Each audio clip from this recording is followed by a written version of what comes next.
whenever you want to. You didn't start. That rant was great. I know, it I was went on pretty a good. whole insane, like. That's when you just cold. That's when you cold open. That's when you hit the button. Hey, so we're live. Nice. Nice. Yeah. I'll learn. That's when you hit the button. Hello everyone. Welcome to NLCRPG's OneShot of Deadlands. OneShot. It's one. Okay, it's one adventure. Air quotes. It's one adventure. I was trying to think of something cool and like gun related to call it, but you know, it's gone. Let it go. Tried so hard. All right. So everyone took an advancement.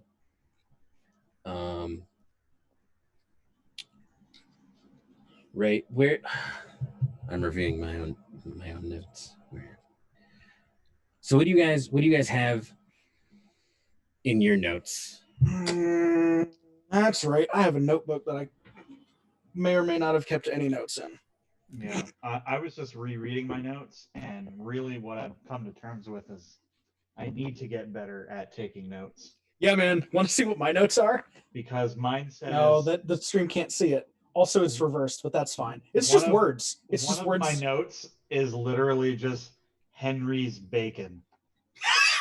I don't know what it means. I don't remember it.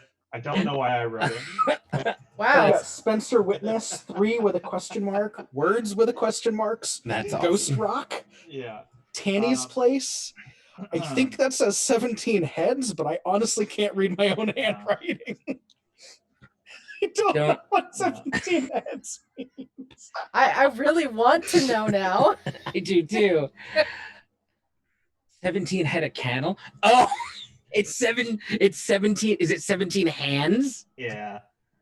From what I was explaining the conversion of feet to hands. Yeah. Oh, because you measure height in horses by hands in the West. Yeah, in the Wild West. Yeah, I guess that's an N.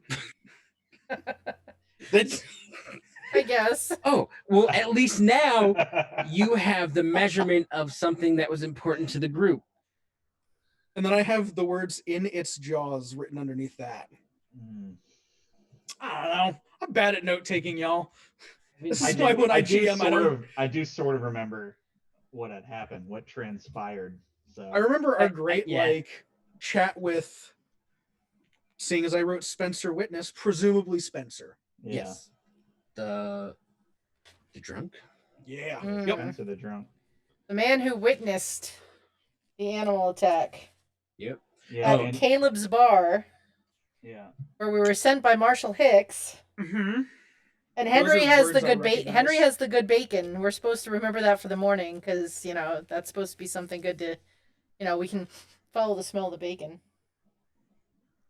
There was also something about an older banker type with a sharp beard, bald. Yes. Yeah, that's the big takeaway from the conversation with the drunk Spencer is that Caleb, in addition to running his bar, was dealing illicit goods. Mm-hmm. Ghost Rock. Bar. Yeah. Also, in the Ghost Rock somewhere. We think that it's possible the Ghost Rock could possibly be, stored somewhere at the dock, but our takeaway was that we're going to head back to Caleb's bar to see if he had anything in the basement. Yes. It's true. So we never investigated inside the bar, but now we have reason to find a motive. Yep. With the thought that, like, if you're doing some dealing in the bar, you might want to have some merchandise on hand in order to, like, hey, I got this. Here's some of it. Oh, well, you'll get the rest when the deal's made. That sort of deal. Not to mention, if they have it somewhere else, there may be a clue in the bar as to where that might be. Yeah, absolutely. Or like a ledger with some names. Yeah, absolutely. Yeah. Mm-hmm. We've thought about this a lot this week. We did not. So much. All right. So that's the plan. We are spinning around and heading back down to Caleb's. Yeah. That's a good plan. Mm-hmm. We made sure that our friend Spencer was going to be well taken care of by Tammy's, which I wrote down is a big blue building by the river. That was an important note. Yeah, the community little flop house. Mm-hmm. What's the importance of Henry's bacon? That is literally just an ad lib. When you guys were talking about, you were asking someone early in the game about town, and that was just a little character ad lib I did, so you guys know where to get a good breakfast. And that's what we latched onto, and we're gonna deal with that later. Yeah. Yep. I'm gonna spend a penny to make it a magic password. Well, listen. I will call upon that Benny if you have any left. When the time comes. No, I'm not gonna make that a password. So Joe, speaking of Yeah. bennies, since we all had an advancement, I chose to take an edge. Uh-oh. I took luck. Oh, yeah, okay. Because I am, my faith, I feel like, God is moving in my life and helps me. So I get an extra Benny at the start of the game or the session. Nice. Because I'm able to draw on this to succeed at important tasks that maybe I might not have been able to. Okay. Blessed by fate and my God. That's a 4th Benny. Now I just have to remember to use these. I'm going to look up what they do again. Yeah, please do. This poor box. I need to redo this box. Seen better days. But I believe since I took an edge, that's my advancement, is the edge. Yes, it is. Yep. See? Folks, I've never played this game before. I am learning. It's pretty straightforward. Yeah. How do PowerPoints work, Joe? That's an inside joke.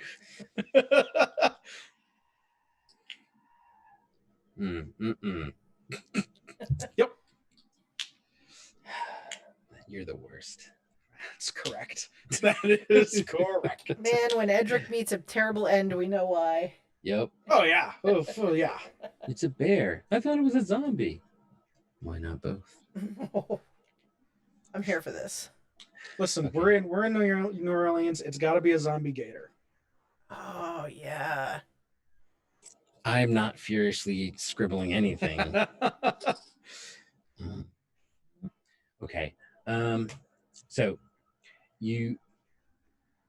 I would like to ask what your, before we get to Caleb's, in case anyone wants to write this down, since someone had it written down, 17 hands is about 5 foot 6 inches. Write that down in a way that I can actually reread. 17 hands is just about my height. Meaning me, not my character. Do you guys remember what the measurement was? Not a clue. It's the reason I'm asking, and normally I would just sort of let that go, but I just think it's so awesome that I came up with that stupid number. It was Spencer used 17 hands to describe the height of the creature, right? Creature, yeah. Excuse me. Tall as fuck. All right. It's pretty big for a coyote. Yep. That's true. Coyote. So, as we mentioned before, Caleb's is on right there on La Paya Avenue, which is a big thoroughfare, sort of separating 2 different areas of the city. So it's also cobbled. It is later now. A bunch of folk have put out their lanterns. There's still a couple newfangled electrical lights and gas burners here and there. But generally, La Payette has gone dark. Unlike when you got here, it was pretty quiet already. Mm-hmm. As I mentioned. Yeah, I think it was like just after all the I think it was like just after last call for a bunch of places and stuff, right? Yeah. Yep. Roughly. Yeah, and not many people were out to begin with on Mhm. account of the mysterious goings on. So how would you like to approach back down the street? How would you like to approach Caleb's at this point? So presumably, uh, question one is Caleb's its own building, or is it part of another building? Nope, it is its own building. Okay. It Question. is. Oh, Oh, continue. well, the question two is going to be: does it have a second floor, and does it look like it's occupied? Okay. So as you're heading down the street, why don't y'all? So if you would like, Edric could give me a smarts or a notice check. Where did I put notice? There it is. That's a D6. I need to get a different kind of D6 so I can remember which one is my wild die. I mean, just take the higher one right now if you want. I mean, sure, but for this instance, well, I have a 2 and a 1, so that's no. No. Okay. That is a no. Or whatever I see, I'm very convinced it's correct. Right. So I will give you the general layout again of Caleb's. Mm-hmm. And I'm sure it'll be different from last session, but It's fine. I don't mind. I don't think we've described the building itself. No, I think just the front. Over much, yeah. Yeah. So the building itself is about 30 feet. The front is about 30 feet. And it kicks back maybe 30 feet. And then there's this larger, what looks like maybe a warehouse section behind it. So essentially a smaller building and then built up onto a larger in the back. Most likely where they're keeping brews and stores and all the goods out here. And there is a second floor. There's no obvious lamps or there's no flicker of candlelight that you can see. The windows are set up, and you guys have been in plenty of bars and taverns and inns, so it looks like it's the classic sort of balcony with rooms. Right, every window is spaced just perfectly. Sure. To give every customer a single window. Very nice. But you don't think you're seeing anyone obvious up there. Okay. Well, it looks pretty quiet. I wonder. 1,000 characters backing out, slight out character. Yep. Would there be? I don't know if it would be obvious or if it's common or not. Maybe not. Would there be a basement? Like, would this building have a cellar? I don't know if it's common for the area. It's probably not because of Bayou, but yeah. I would say at this point there was infrastructure I don't think was advanced enough. I don't think we would see a basement really. They probably just wouldn't have bothered digging it. Yeah. Okay. I think they tend to refer to the first floor as a basement in buildings in that area. You know what I mean? Yeah. I do, and I don't. But my thought was just that, like, if it has a cellar, we might want to check there first. But that's just a random thought I had. Just to like check the warehouse, find any goods, and if it's a ledger we're looking for, it's probably somewhere inside the bar, in the office, or could be, yeah, some sort of back room. Well,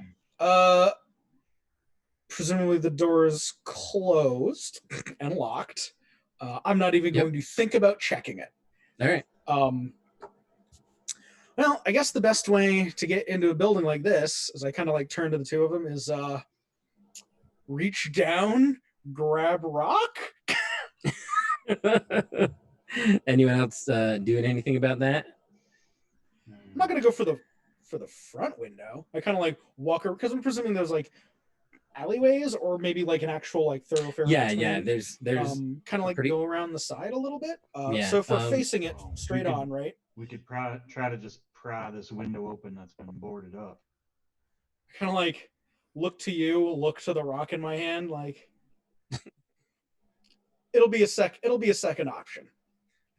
all right. So you're keeping the rock. I'm gonna hold on to this Listen. rock. That's fine.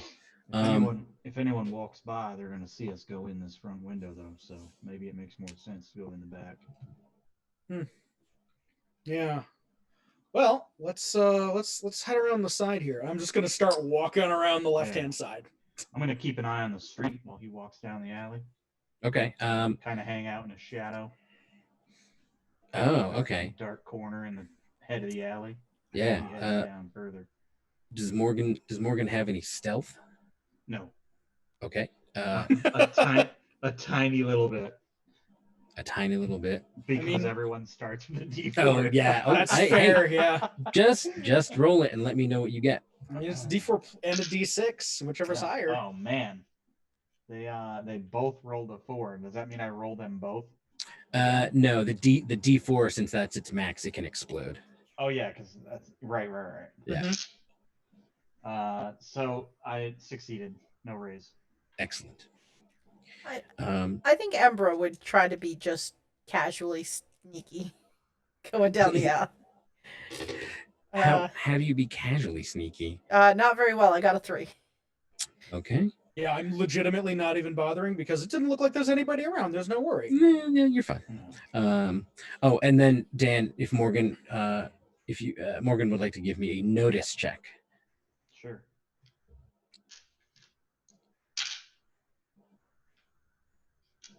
Success.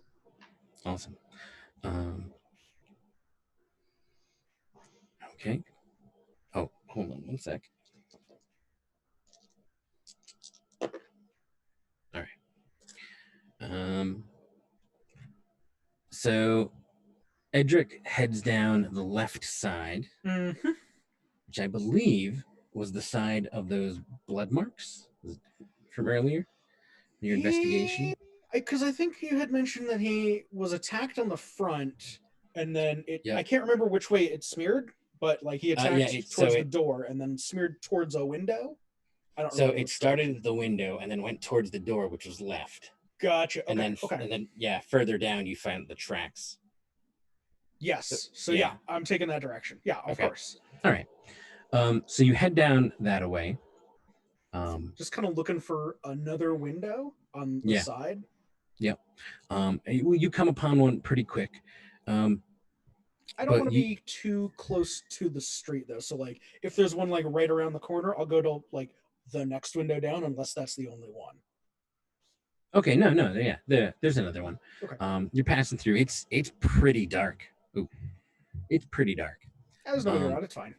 Yeah, and you stop just short, and you see this this weird glint of metal of something, just barely making itself known. Sort of at your feet by like the second window that you find. Pick it up. You just Curious. snatch it up. Listen, All right. I've got the curious flaw. Oh, that's true. So That's like, right. oh, what's Oh, this? boy. Totally Yes. like not that's- worrying about my yeah. surroundings. Just reach, dude. The total kneel down, like get close, pick it up, look at it for a minute. Yeah. No, it's just straight up. Oh, look at that, shiny. What's All that? right. I like how Morgan probably doesn't know about that flaw yet.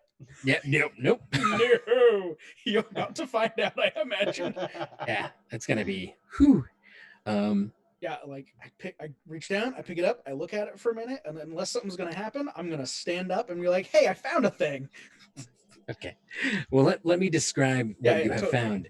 So it is a long vial with a metal top, Mhm.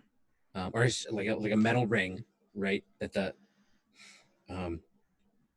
the glass has sort of been folded out around to sort of form Okay. it. Mhm. No cork; it's kind of just open. Hmm. And there's this sort of residue, this dust. It looks like it's coagulating. I'd say Okay. this residue on the inside, and it Hmm. it looks like it looks kind of like when the rain hits the soot from ghost rock contraptions. It's leaving this sort of black chalky with a hue of green.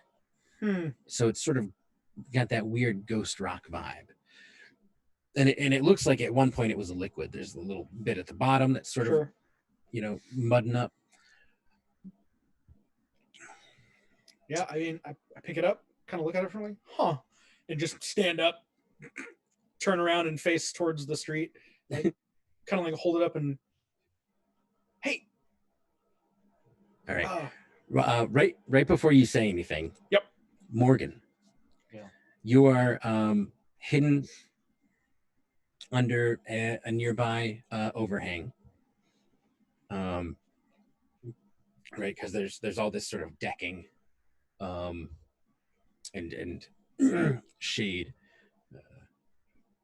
over the buildings, and so you're sort of shadowed against one of the further electric lamps, and up. So across the street from you, on the second story, it's like a storage house, with a little storefront. But in one of the windows, you see a little reflection coming off that electric light you're near, and you've seen that before in your fighting, in your ranger days. There's someone with some sort of newfangled scope looking out that window, kind of towards your folks' general direction. I'm gonna look back at my two companions real quick and quickly move across the alley to put my back against the side of Caleb's building, press myself close to it. Yep. And shout, "Get back against the wall!" Okay. Excellent. So at this point, we are going to do initiative. Ooh. I'm just standing out there like, Yep. Well, so what Morgan gets for you guys is, before I start calling down initiative order, everyone's gonna get like a free move. I'll kind of describe where y'all are, or you can describe to me where you are. Mhm. That's how I'll roll it. Is I'll just let you guys pick what vantage point, what you're behind. You guys, I'll let you guys build the narrative. Gotcha. And I'll describe sort of what the whole thing looks like. Does anyone have? Oh man, does anyone have the edge that lets you redraw? No, Not I. I don't think Okay. so. I have hesitant though. I forget what it does. I'm trying to open it right now. Why does a Texas Ranger have hesitant? He's seen Yes, things. I'm a broken man. No, that's fair. That's true. Oh, that's okay. I got a 2, man. This is for everyone watching. This is how my games go. If the thing, ask Wes, he's played with me the most. If the thing in the window was like a dragon, it wouldn't have mattered. I still would have dealt myself lowest, and it would have been a dead dragon by my turn. It's okay. Yeah, so you need to draw 2 for me, and I take the lowest. Oh, okay. Man, all right. That's feels bad, but not too bad. So your high draw was an ace, which will go to waste. Yep. But your second draw was an 8, so you're gonna end up going second. Cool. And so we go ace, king, queen, jack, 10, yada, yada, yada, yada, right? Yeah, High to yeah. low? Okay. Yeah, and then Joker's wild. Unless they change that. Unless that I don't was that really know. house rule. I don't think know. I think Joker you can act at any time you want in Yeah. the combat That round. sounds right. I might have made aces high as a house rule in other games. Well, guess what? That's what it is now. I Sure. can do that. I'm allowed. All right. So you have and just ask as many questions as you need to so we can get this. So you have the alley right here. Edric is a bit further down. And then Morgan is up against the wall and out this way, right? So you're kind of like this, looking out across the street, like a building down. There is someone, right, or something, someone with a scoped weapon aiming down. And like I said last game, there's sort of carts and stalls, right? There's a lot of space for outside shows, outside eateries. Mhm. There's probably a couple of bar stools stacked up against one of the buildings for folks who just want to sit outside and drink. So in that space, where would everyone essentially, even if you are where you are, like Morgan sort of set himself up with Yeah. with heavy cover, where would you guys like to be in that scenario? So, Like when Morgan gives the holler. yeah, when Yeah. Morgan gives the holler, like, so where was the vial? Was it roughly like between the two windows? I'm assuming a window's being a part of like, I don't know, maybe 10 feet, Yeah, 15 yeah. feet, something like that. Yeah, So was it like about between 10. the two? Yes, yeah, about 10 feet would be, yeah. Yep. Yeah. So I pick up, because my back was to the street, picked Yes. up the vial, looked at it for, a couple seconds, went, huh, that's neat, stood up while also kind of like turning to face the street. Yep. And just kind of like, just that like, hey, I found a thing, just vial in the hand in the air. Yeah. And I think when the call goes out, I go, oh, and I take the vial, and I put it in like my jacket pocket or something like that. Okay. And kind of go. I'm presuming I was closest to Caleb's. Yeah, I was probably closest to Caleb's, and just back against the wall. It not even like a quick, like it's not that far. It's just, oh crap, thing in pocket, back against wall, just kind of like looking around. So, Awesome. as Edric does that, I think that I would have been sort of halfway between both of them, and Okay. kind of off to the side of the street, closer to Caleb's. So I would kind of whip my head around swiftly and sort of take in if there's any sort of doorways that have some kind of like little overhang or something. And my movement would be to sort of quickly scuttle under and into a doorway so I could kind of like get out of sight as much as possible. Pulling out my worn Bible as I do and kind of putting it in front of my, chest. Right. And, muttering a prayer. Yeah. Okay. Yeah, well, you are in luck because there is oh, if you guys need a map, just let me know. Anytime this gets fucking hairy or complicated. So you have a good pick. There, Caleb's obviously has its own overhang although they can see a lot of that. And then while it's a little hike, you could probably make it across the street to one of the restaurants over there. One of the Yeah, I like the idea of spots. just in my habit and my kind of clunky little shoes, I just high knee it across the street as quickly as I can. Yeah. So I would say either do you prefer a side? Do you want to be on the same side, or do you want to remain across the street? I think I'd end up across the street just in that moment of not really trying to get close with everybody. It was just a panic, like, and getting out of sight. Yeah. Okay. Yep. So you managed to scoot across the street. I see her run across the street, and I'm just like, God damn it, Ember, stay down. Yep. The Lord is my shepherd.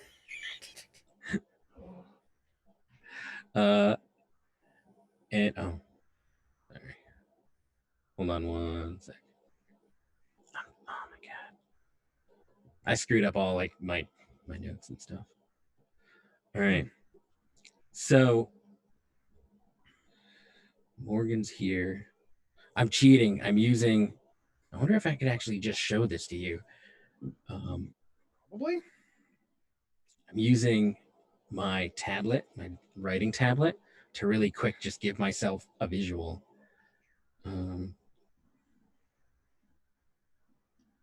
Actually, yeah, hold on. Will this be super cool? Will this be super lame? Do you guys mind if I try this real quick? No, No, that's fine. go for it.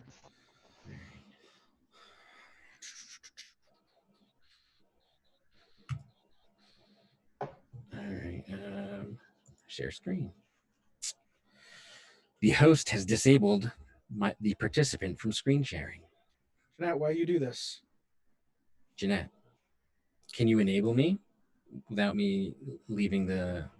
I think you could try it again. Oh, nice. Okay. Okay, so I'm gonna share that. All right, are you seeing this map? I am now. Boy, oh, probably. 1 second. I technically see it. I just I have the zoom window in like a bar Oh right yeah, at the you top have of that my tiny screen. guy. Yeah. So hold on. Okay. Yep, I see Jeanette, it. how does it look on? I'm the gonna thing? put it on the actual channel so we can see it over the top of where we would be. So 1 second. Okay. Yeah. Doing the This is- thing with the tech. This is how you do it, guys. Joe, this is exactly what I pictured, by the way. So Oh, really? I was drawing it myself on my notes. Oh, awesome. That's literally about what I'm picturing too. Straight up. Hey, I did a describe. Actually the C is Caleb's, right? Yes. I would Oh, be so you'd be right. I would be over closer against that wall. there. All right. But other than that, yeah, it's exactly what I was thinking.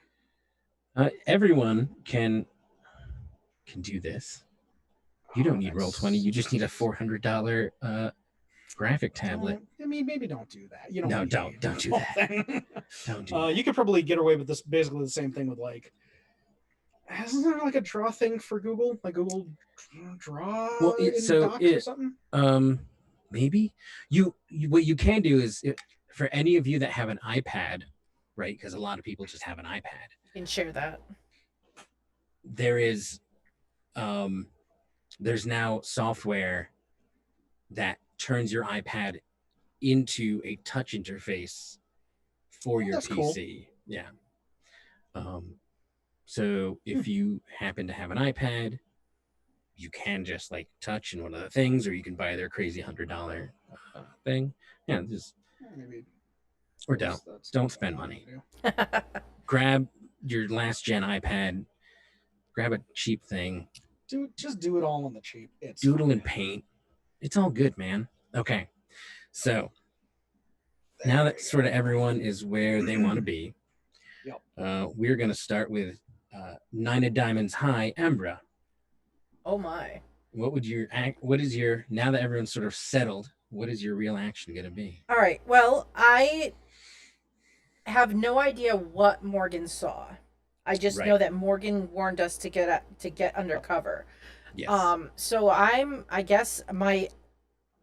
trying to look and sort of figure out what it is exactly that Morgan has decided is dangerous to us. So what do I need to do that? Okay. So really quick, you can make a notice check. Okay. Just as a freebie, just as you're, the moments of you looking around. Okay, here we go. My highest is a 4. Okay, that'll pass. Okay. So you do in fact see for a brief moment right here, you see a little bit of movement, you think, in the dark. Oh, that electric light is sort of right here. All right. Right, and we'll say there's another one here and another out here. They're pretty spread out. But I get that moment where I see the not where the light reflection is, but I actually see like movement, like a shadowy Yeah. figure. Yep. Sort of up here on the second floor. Um, Sort of like the entire floor overhangs. Mm. It's kind So of, sort of like a balcony. yeah. Okay. So there's a window right Mm-hmm. here. And that's Morgan. You saw the glint from this area. Yep. And then, can you guys see a little crosshairs right there? Yes. Oh, cool. Oh man, that's even better. Yeah, and then you kind of see the windows open, Mm-hmm. and Embra sees what she thinks might be a gun barrel Oh. for a brief moment. It's not kind of pulling out. I guess it'd be at an angle. Just for a brief moment. What is this building that this gun barrel is pointing out of? So it looks like some offices. Maybe up on that second floor. There's or maybe storage.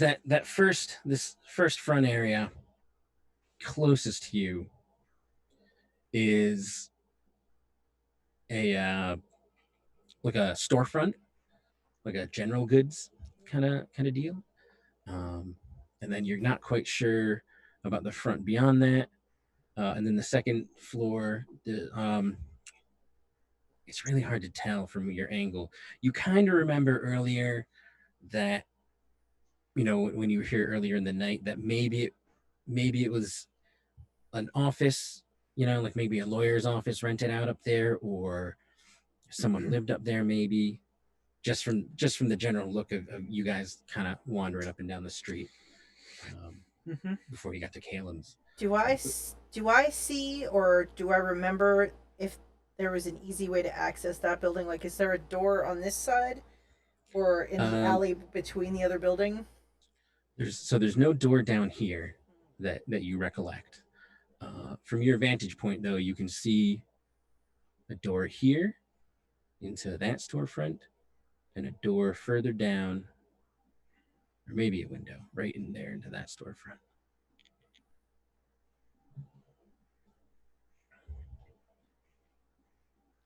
I think I would try to go for one of those doors. Okay.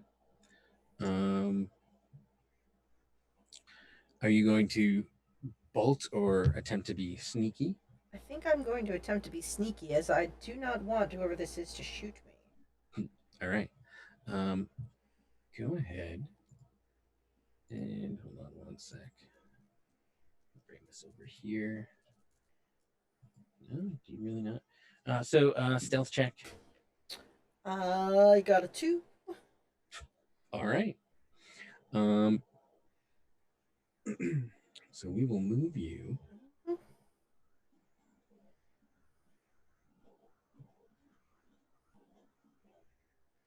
So you want like right here? Yes. So right. Underneath the overhang and trying for that door, and stubbing my heavy shoes as I go. Clomp, yeah, clomp. Yeah. So it's like you bolt, get down into the alley, right? And since the alleys aren't cobbled, you go from plank to mud, sort of make a bunch of noise right out in front of the alley, and then pick yourself back up onto the plank, get out in front of the door.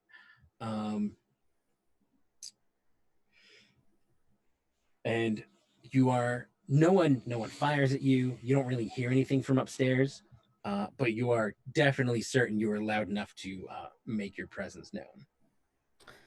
Well, the Lord said, "Let the world be silent," but that was not very silent. It is not. No.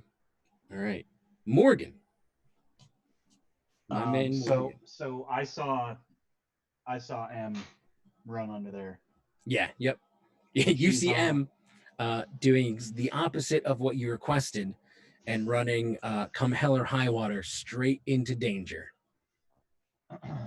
Sort of just take a deep breath. tip my hat down, cover my eyes a little bit, and just step out casually into the road with Yep. my shotgun raised, and basically walk directly towards this guy or whatever this is up on the Yep. balcony. And once I get to about, right there where your cursor is right now, Yeah, okay. I'm actually going to fire a shot, not towards the target, but sort of into the woodwork right behind him. Or, I'm sorry, I'm assuming it's a him, right behind the target. I'm just kind of going to blast the woodwork back there. Oh, okay. So, all right. So like straight through. Yeah, kind of well above him. Okay. Well above the target. Straight into the wood. If there's a window to blast out, that'd be ideal. Yeah. There's the window where a rifle came out. All right. So we'll say it's there. So go ahead, and you are from that. I would give you short range. So you're kind of right up on it. This map is not to scale. So go ahead and roll your shooting, and that D6. You're just looking for a 4. I didn't get it. Oh, listen, I have this very nice Benny from your stack. Oh yeah. Let me roll a Benny on that. Yeah, re-roll. Spend a Benny. Spent. All right. Let me re-roll that. There we go. Success. Okay. So you, and then since it's short range and it's a shotgun, and I'm assuming using shot, that's what, 3d6 plus something. Okay. Yeah, go ahead and roll it. I wanna see how much damage this poor. Just add it all up. Not this guy, by the way. The window. Well, so much for the surprise.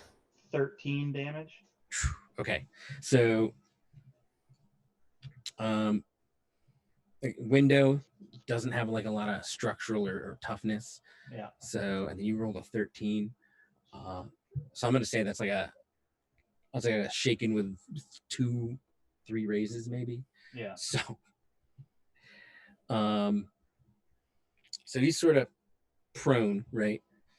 And you just very calmly, very collected, boom, and that, though M can't see it, that kind of openish window where the gun had poked out of briefly just explodes.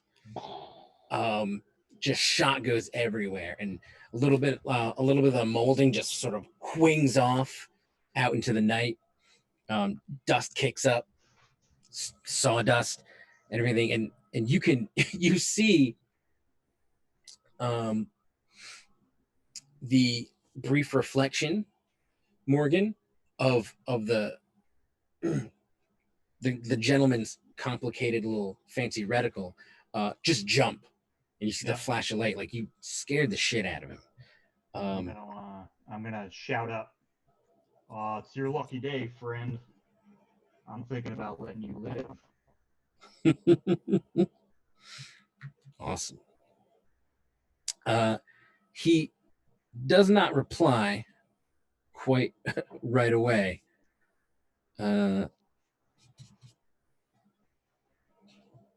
But I will say you have shaken him.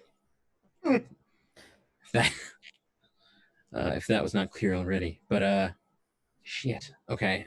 You hear Ember say, "Vengeance is mine. I will repay it," says the Lord. Those don't get old. I'm serious. They don't. They're awesome. Edric. What? All right. So back against the wall, I kind of like look over to Morgan, and I see him just kind of like get this presumably just this determined on his face. I'm like, oh fuck. He just walks out, and I'm like, just silently freaking out. Yep. Why would you? God, son of a, and just cursing under my breath. Boom. Yeah, and then boom, son of. Oh, why are we doing this? I'm gonna cast a spell Yep. on both myself and on Morgan. Okay. So I'm gonna get like to a point where I can see him. Okay. Yeah, just kind of like scooch up a little bit. Kind of like right there. Yeah. So you still got cover. Right. So I'm gonna cast protection on the both of us. So protection, 1 power point for normal. Question though. Yes. Armor and or toughness. So I noticed that my pistol, for instance, has AP1. Yes. So presumably, if I give armor 2, that's realistically against most firearms probably going to give armor 1, if anything at all. Yep. Toughness. How does toughness work again? So I believe, full disclosure, I think we've included right. I believe armor pen can only remove armor. I want to say. Yeah. So for context, protection spell. If I get a hit, I give 2 points of armor. I can spend it for 1 power point to myself or someone else. I can spend an extra power point to give it to also to another recipient. So that's 2. I could then spend a 3rd power point or an extra per version just to convert the 2 into toughness. It would be a 4 on a raise. That's awesome. Yeah. So my thought is 2 for me, 2 for him. Convert them both to toughness, because it says for toughness, provides toughness instead of armor and is not affected by AP, magical or otherwise. Yes. So presuming that that's better. Yes, that is. Yep. Yeah. So yeah, because that's my plan. AP in the rule book and in the rule book says armor specifically. Yep. The armor would also stack on top of anything else you've got, but if I'm converting it straight up to toughness, presumably that'll be better. Yeah, it just stacks onto. Okay, so, oh my lord. Yeah, so I'm about to. I think. So here's what's I'm not 100% certain about. It does not tell me if I'm going to give it to another, if I'm going to extend it to a second target, whether or not I have to roll twice, or if it's just one roll. Nope, it's one roll. Okay. Does any of that stuff require raises to do, or is it all just PowerPoint spent? No, it's just extra PowerPoint spent. Yeah, it's one roll. All right. I mean, it would be one roll either way, but. Gotcha. All right. Yeah. So, it's going to be base 2 if I hit, base 4 toughness for myself and Morgan if I raise. Okay. And that's 4 PowerPoints spent. All right. Out of my 15. Yep. Okay, it sort of balances out. Okay, so PowerPoints.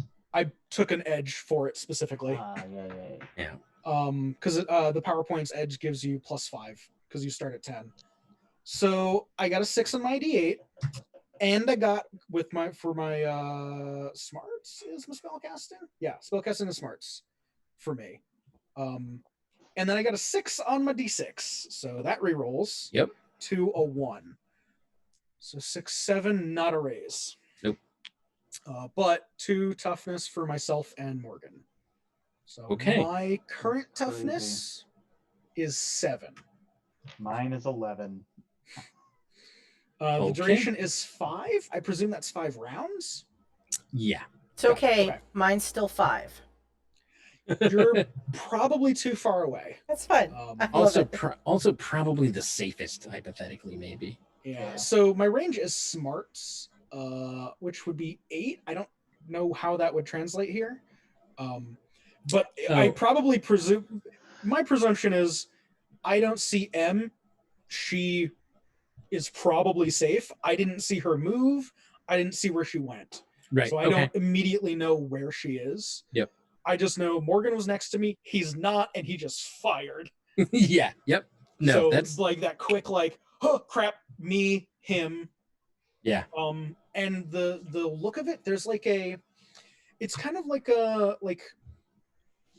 if you, it's not as like opaque, I guess, as this. But if you know the bubble shields on the destroyer droids in episode 1, the like blop, Oh, it's yeah. that, but it's a little bit more like clear and yeah, it's just a little bit more clear. It's kind of more like a faint one of those, but it literally just whoop around the both of Okay. us.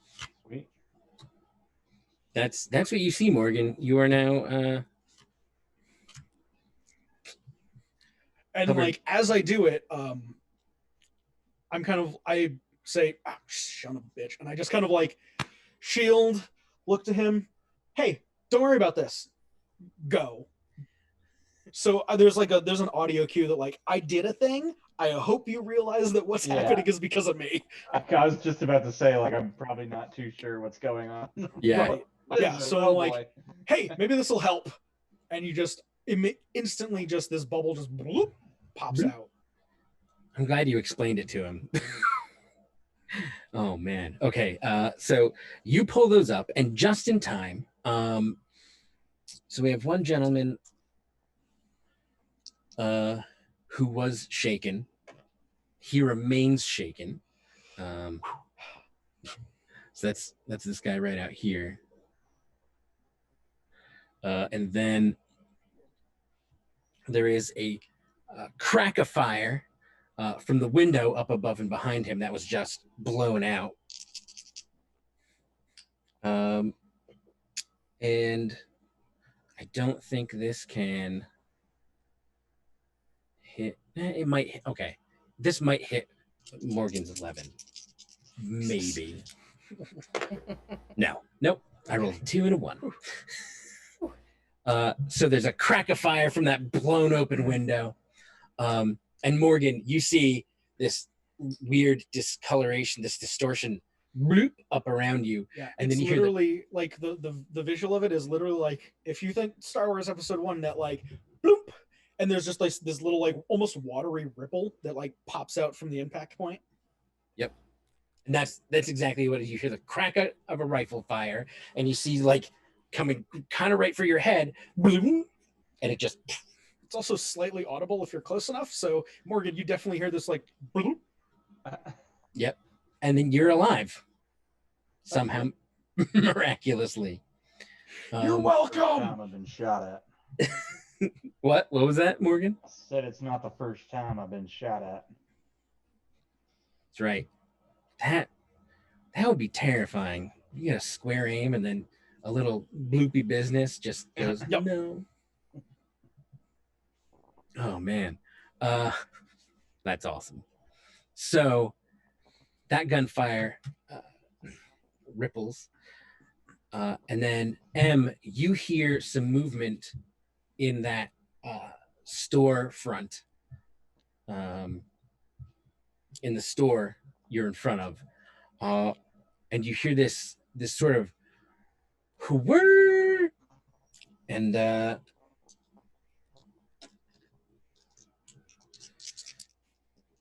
thing happens.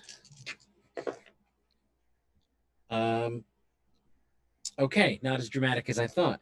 So an arc of lightning shoots through the window of the door, roughly.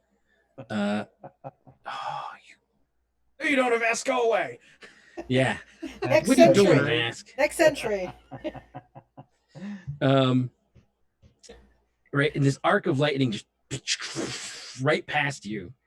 And in the flash of light, you see this gentleman. And he's so there's a counter.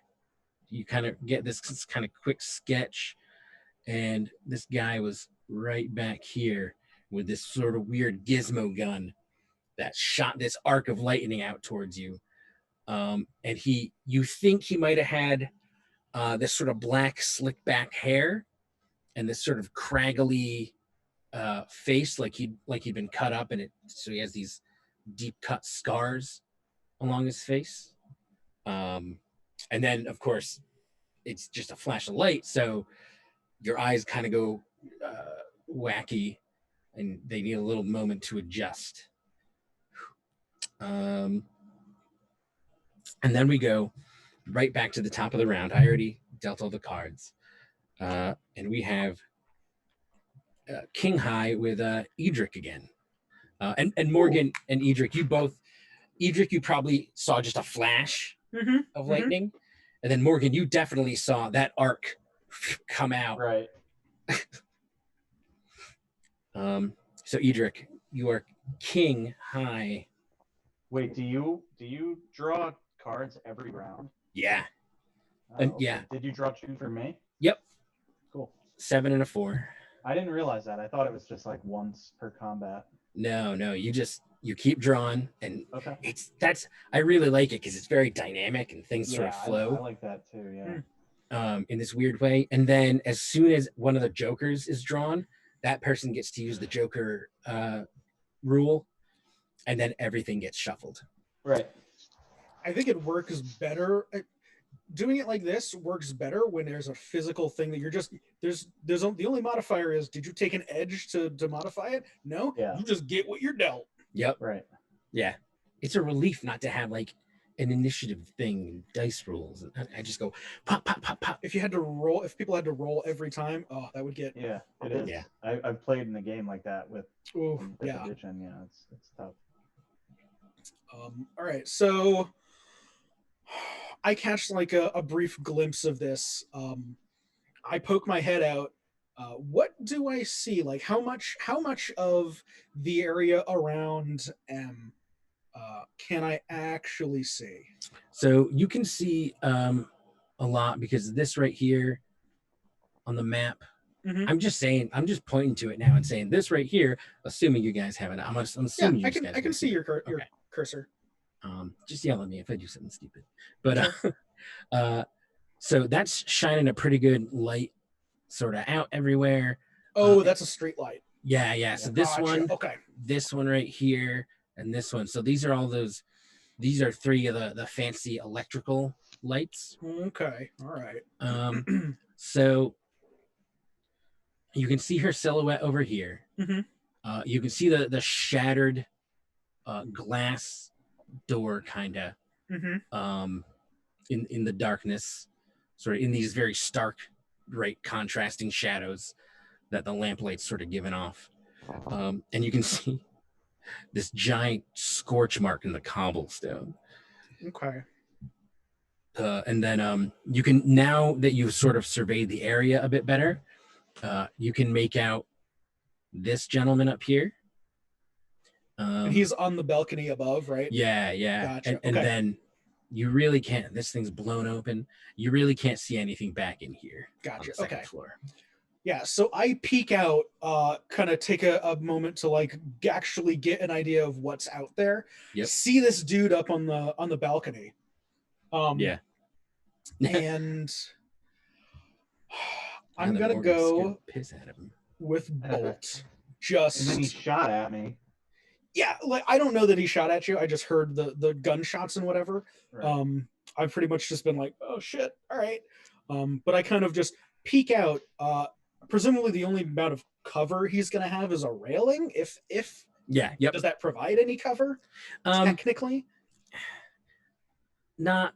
I mean, it looks like he had given himself maybe like some cover, like a couple potted plants, just to obscure, Because the bolt spell is just affected as per normal by like cover, illumination, any other usual penalties. It's as if I'm firing a gun. All right. It's actually the same dice too, the same damage, unless I boost it. Right. Always boost it. That sounds fun.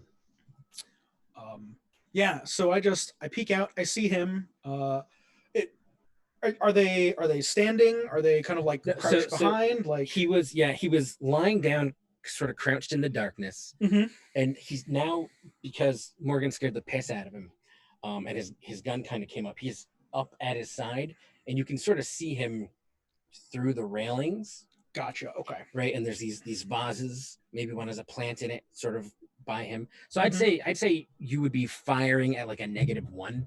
Okay.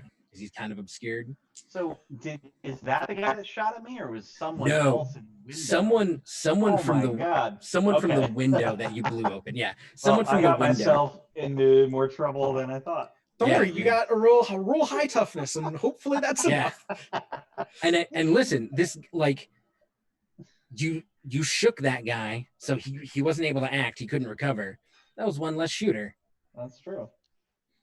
All right, so yeah, I peek out, I catch this guy, I bring up a tiny little ball of fire in my hand and just kind of almost like you're gonna do a shot put.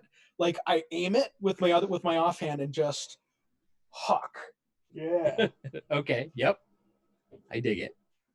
All right, so I Roll. got a 7, which is my highest. So bring that down. That's a 6. It's still a hit, right? That's how this works. Or Yes. how does this work? I don't remember. So it functions like a basic roll. You Okay. just need a 4 up to succeed, and then the Gotcha. spell tells you if any raises do anything. Well, I didn't get a raise anyways. So, Okay. but yes, Yeah, so- it would increase the die type for damage, or not die. The Okay. all right, so 2d6. Because if I would have gotten a raise, it would have been 3d6. All right. And like I said, it's fire. Yeah. Okay. And these are added, correct? Yes. Damage is always added. All right, so 7 damage. Okay. So that will defeat this poor gentleman's toughness. And you basically this fire shoots out of your hand. And Morgan, you see this whipping arc of flame go above your head, and it smacks. So the guy's kind of holding his gun up, right mid roll back as he's kind of freaking out, and it pummels him right in the hand. His entire hand catches on fire, and it sort of jerks back, and he essentially just smacks himself in the face with the gun from the impact, and just rolls over, and the rifle falls to the ground, and you can see it just sort of lands right on the cobblestone and gets a bit harsh crack as it lands, and his one arm just sort of hangs off over the balcony edge, and you can smell the fire. It smells like something. It's like some nasty leather glove is burning. That's Right not the there. bacon we heard about. No, not at all. Bolts is 1, so I'm at 11 power points. All right. So that was your action. Mhm. I, for my NPCs, caught a queen. So they are going right now.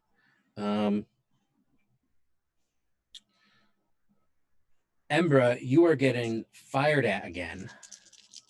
Okay. Yeah. What is your toughness? That's a 5. Okay. So he hits with a raise. Oh, okay.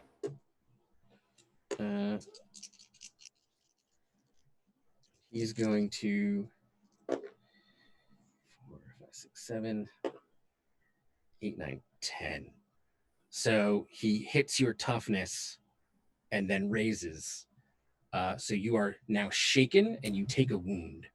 My, can I do something with a Benny about that? Yes, you may spend a Benny right now. So and you're gonna basically take a soak roll. You know, let me just so I know we do it right.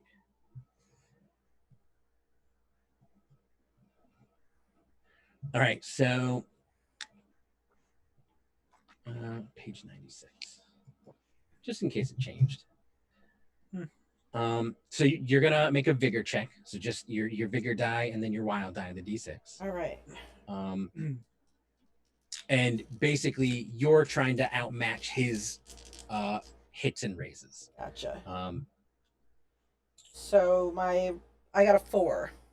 Okay, so that is a hit. So that will peel off that one wound. So you're still shaken, Okay. but you are no longer wounded. which for those that don't know, getting every point of wound up to 3 right before you pass out or die is a -1 modifier to all your rolls. So it is very much death spirally. Yes. So a bolt of electricity comes out of that gizmo again. It sort of lands right home, hits the corner of your Bible. You can smell the paper singe a little and sort of knocks you back. You stumble sort of out into the street a little. Man, it is getting Oof.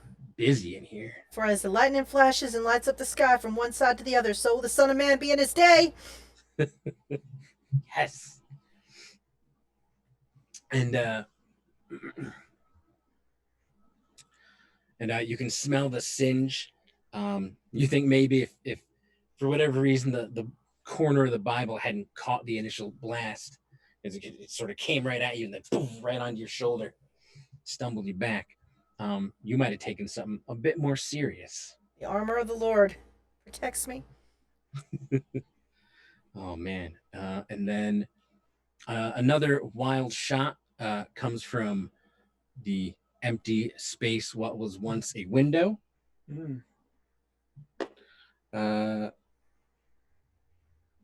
So that will hit a 4.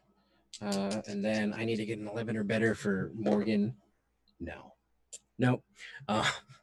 It's so big. It's such a big number.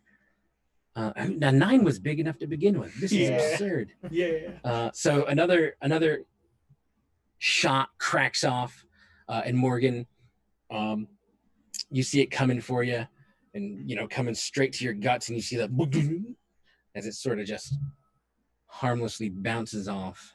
Now this is the same guy in the window. Yeah. This is someone in the dark in the window. He's taking pot shots at you.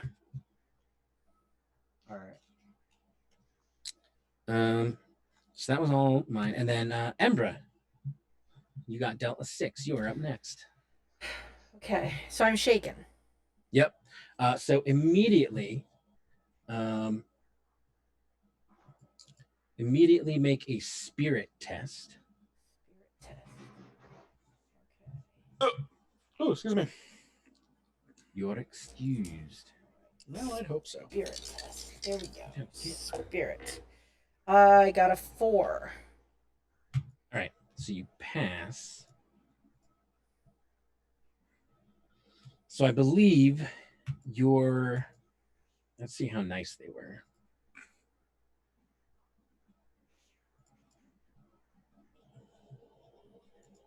No, I believe you can continue to take your action as normal, but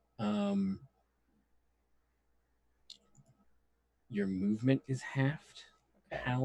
Now, how long do I remain shaken?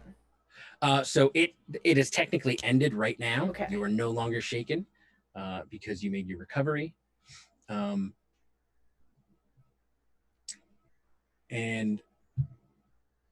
next, so this action, you have that disabled move, that, pardon my language, penalized movement. Okay. And next action you'll have, as long as you're not shaking it, you'll have your full movement, but you can still make like a normal action. Okay, and I can see this person that shot me with this device through the window. Yep. All right. This fella right back here, with slick back hair, sort of holding that weapon out to you. I'm staring at him directly into his eyes, and I say, So do not fear. I am with you. Do not be dismayed, for I am your God. I will strengthen you and help you. I will uphold you with my righteous right hand, and in my right hand is my Bible. I flick the latch on the Bible, and it folds open, and with my left hand I draw out my Colt from inside the Bible. And I'm going to try to shoot this device he is firing at me. Oh, okay. So good. That's really awesome. That's amazing. Okay. So go ahead and roll your shooting die plus that d6. Okay. Let's see. Oh no, I got a 2. Can I do a Benny on that? Yeah. Ready to reroll? So I can re-roll both of them? Yep. All One or right. both. A 4. A 4 A 4. is a go. hit. Ooh. Since you guys are both kind of right in there within range of that light, he kept lighting himself up with the bolts of lightning there, of electricity. And you're pissed. So all the modifiers square out to an even 4. Go ahead and roll the damage of that gun. Okay. Add it all together. Oh, movement isn't modified. So you make your test, and then you can just take act normally. Can I spend a Benny to re-roll the damage? Um, Or do I get one per turn? No, you can just keep hucking them. How many do you have left? I mean, I had 4 to start with because Yeah, I got luck. Right. You have 2 left. What did I spend the other and one? They refresh every session. Right. I'm not gonna look for it. I'm pretty sure. Let's see. Yeah, go if you would like to spend it to re-roll your damage. Yeah. I'll let you do that this one time. All right. Oh, I rolled the same thing. So I rolled Snake Eyes, and I got a total of 3. A 3. Yes. Yeah. Do you wanna spend your third Benny right meow? And re-roll it. So how many did we start with at the beginning of the session? You started with 4. Yep. This will be your third that you're spending if you spend it right now. I'll spend my third. Okay. All right. So that's 5. That's a 5. That's yeah. That will hit this man's toughness, and he is now shaken. And I say, for as the lightning flashes and lights up the sky from one side to the other, so will the Son of Man be in his day. And then I'm going to duck alongside the window so I'm not right facing him. Yep. Okay. Yeah. So we'll put you like right here. I still have the Bible in my right hand, and I'm leaned back with the Colt in my left hand. Yep. I am trying not to kill this man. Okay. All right. So yeah, you pull up, square off, and then just fire, and you can see this spray of blood come off of his cheek, and he sort of dives over and lands on the countertop there, and that's when you say your piece and move into cover. And he is all shook up. All right, Morgan. So in Morgan's head right now, he walked out into this road thinking maybe we could scare this guy and settle it the easy way. Yep. And now, since my last turn, there's just like chaos all around me. I've been shot at twice. There's lightning bolts and fireballs, and yeah, it escalated quite quickly. Unfortunately, the little 5-foot-tall nun now has a gun. Yeah.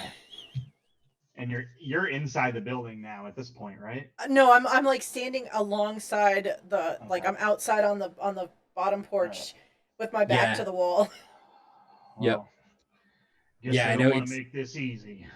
I'm gonna continue walking towards take a couple more steps forward. Okay. So I'm pretty close to the guy on the balcony that's shaken. And before I do anything, I want to glance down this alley real quick. Okay, yeah. And I want to see if there's like a staircase, like not an emergency staircase, but like a staircase up to the second floor. Okay. No, you let's see. What's like one of those like a fire escape almost. Yeah. Which is back then it would just be a normal staircase up to the second floor. Yeah. So. Pretty much. Yeah, we'll put one All right. right there. That's great. So the first thing I'm going to do is, again, very calmly aim at this guy who's on the balcony. So I'm assuming I couldn't see who was shooting from inside. No, okay, so the guy on the balcony here, Yeah. he is knocked out. Oh, because of the fireball there? Yeah. His gun's in the ground. His hand is or his arm is limply hanging over the edge. Oh, okay. Yeah, and he's sort of out of the picture. Am I able to see who's in the window, or are they? No, they have the advantage right now. The second floor is totally pitch dark, and unfortunately, you are illuminated by the street lamp right here. So he's able to take pot shots at you from the dark. Okay. Yeah, so you really can't see in there. You can blind fire. It'll be like at a -6, I think. Just to fire blind. No, I'm going to make my way towards that stairwell. Okay. And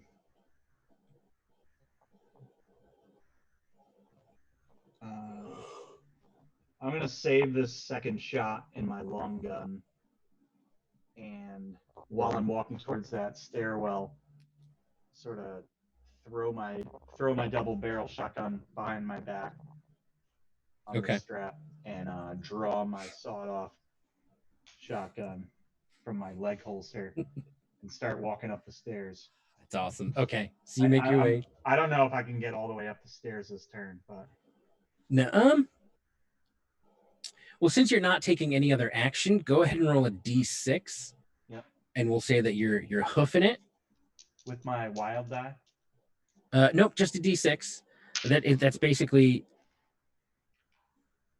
Okay, I got a 6. Should I a 6? Roll it? Nope.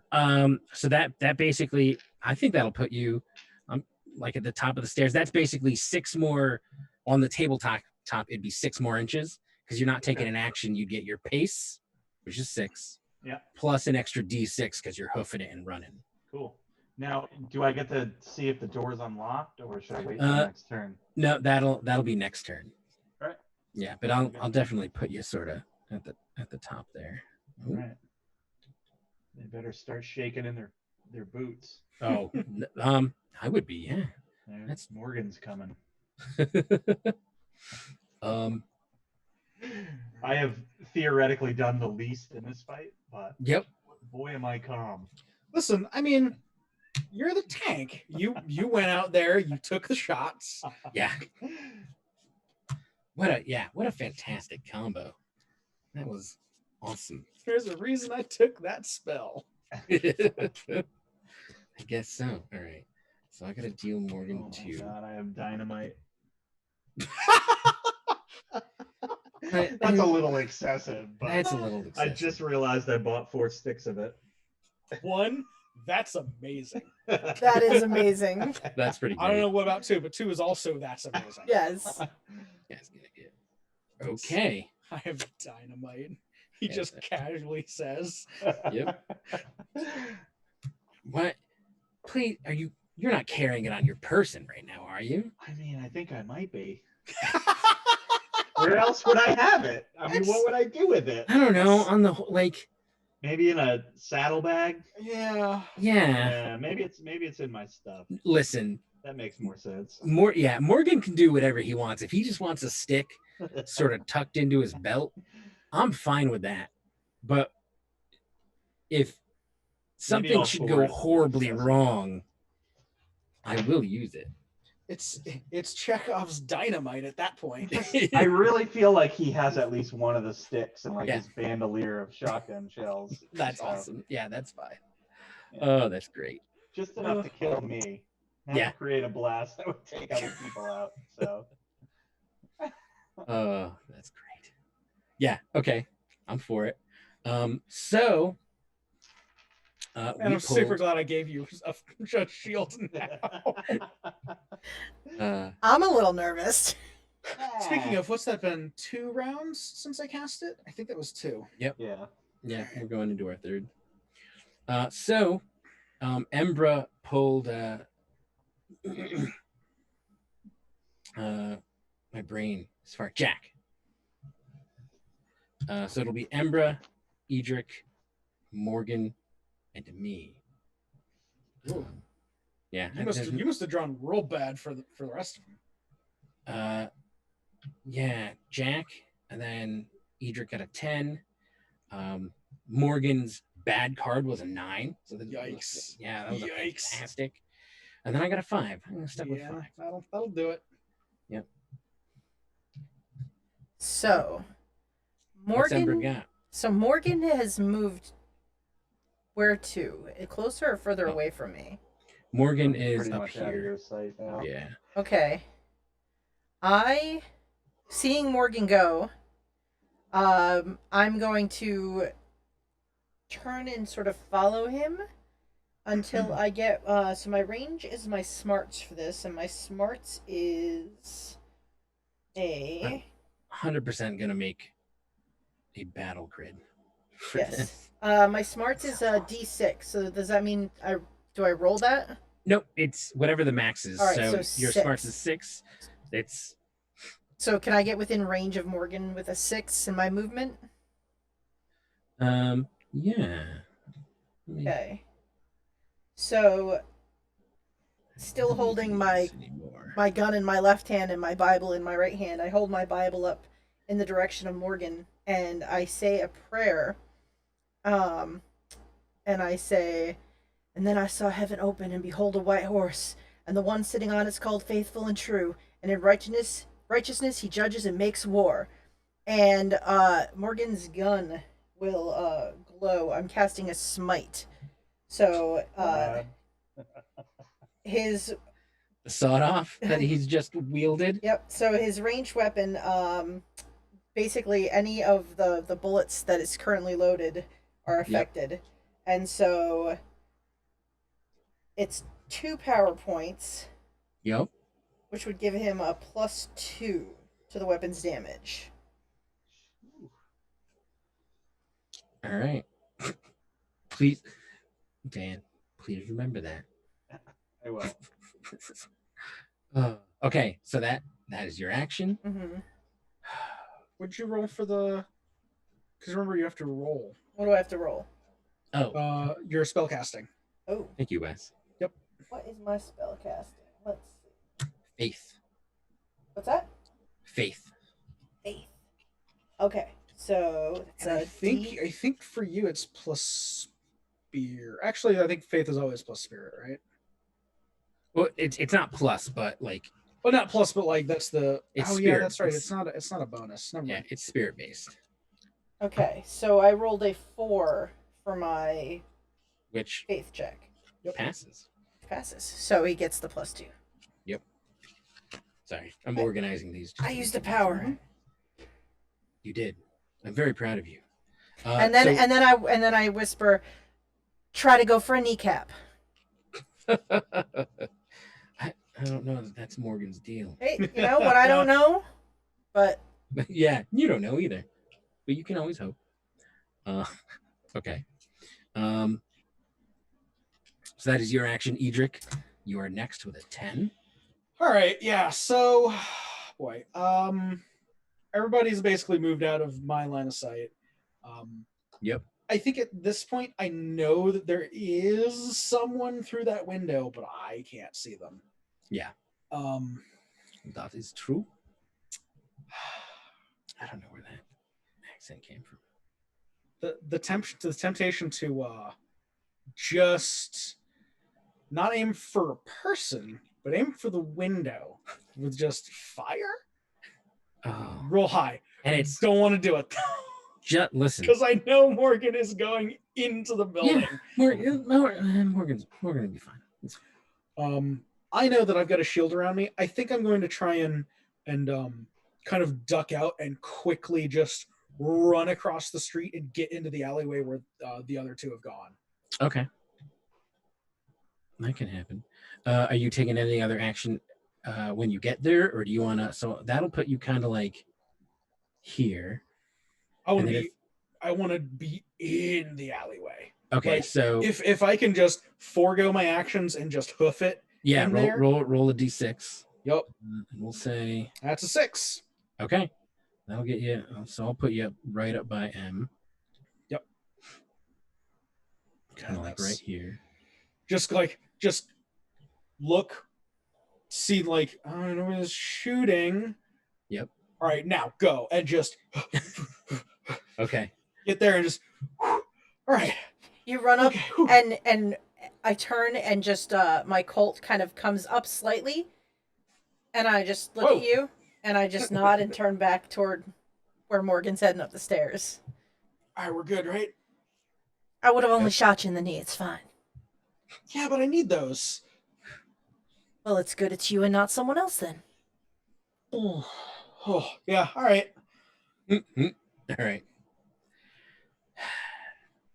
Okay, Morgan. You are next I'm with gonna- a 9. You see if the door is unlocked. yeah, you get up there. I mean, if not, you've got the most powerful lockpick in the place. It's true.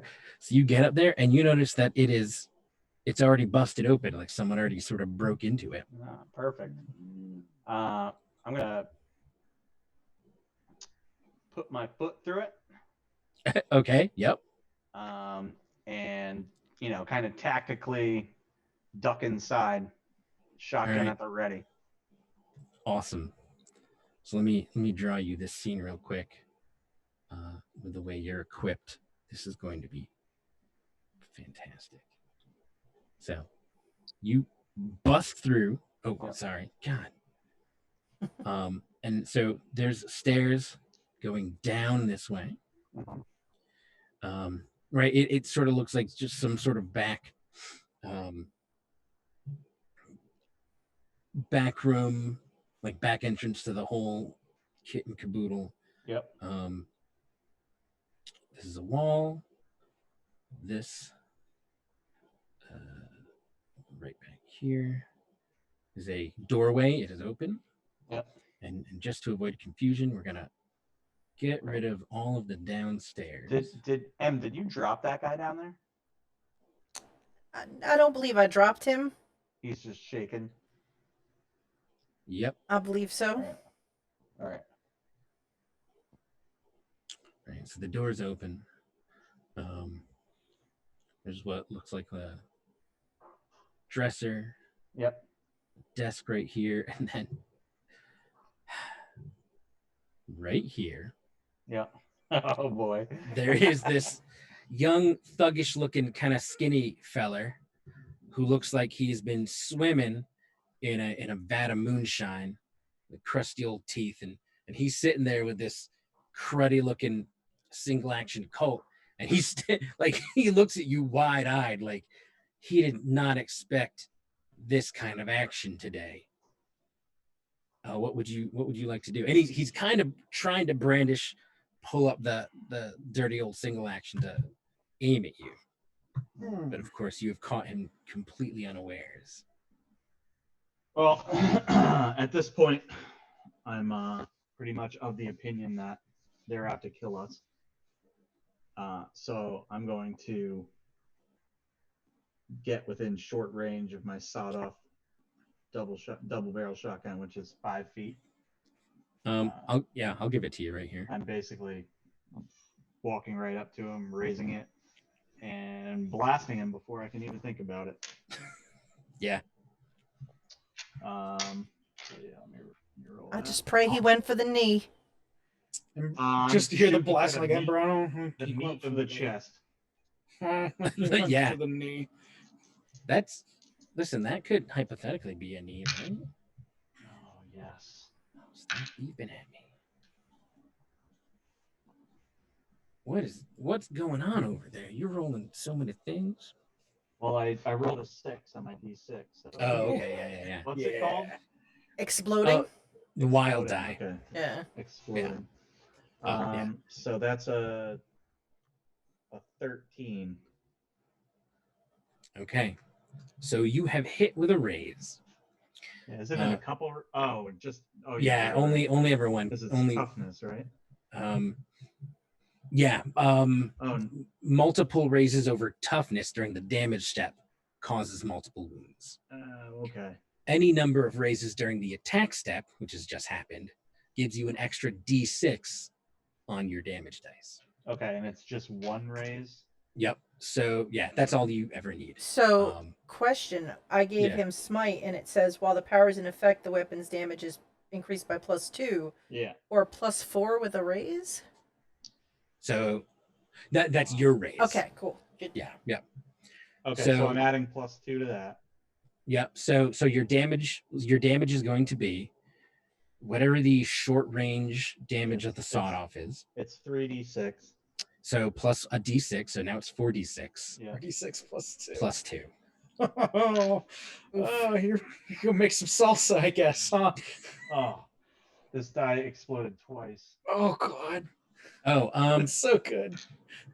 I don't think. I hate to burst your bubble. I don't Oh, think that damage doesn't dice explode explode. again. Oh, it doesn't explode at all. Yeah. Okay. Yeah, I think damage dice are just straight up what you get. Okay.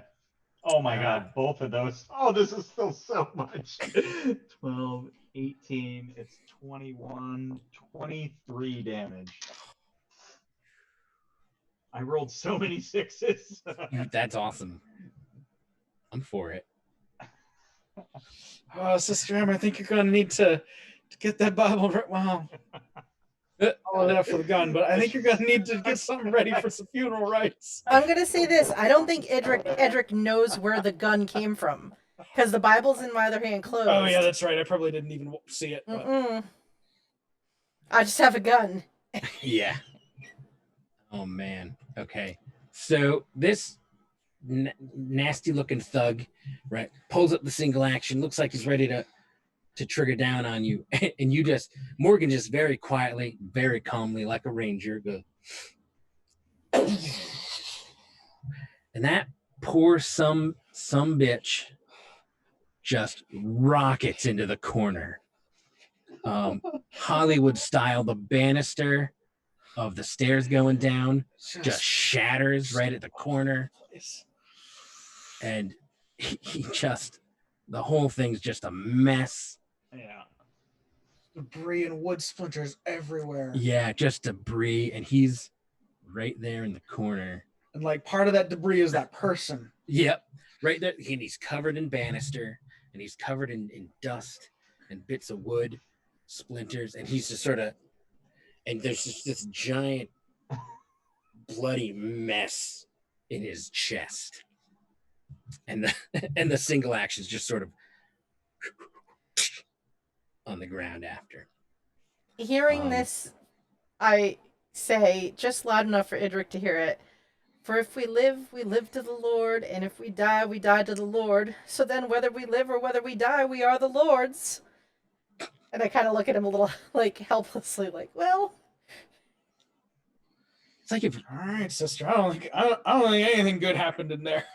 it's like if I picture it in my head as like if Wednesday Addams was a wizard nun.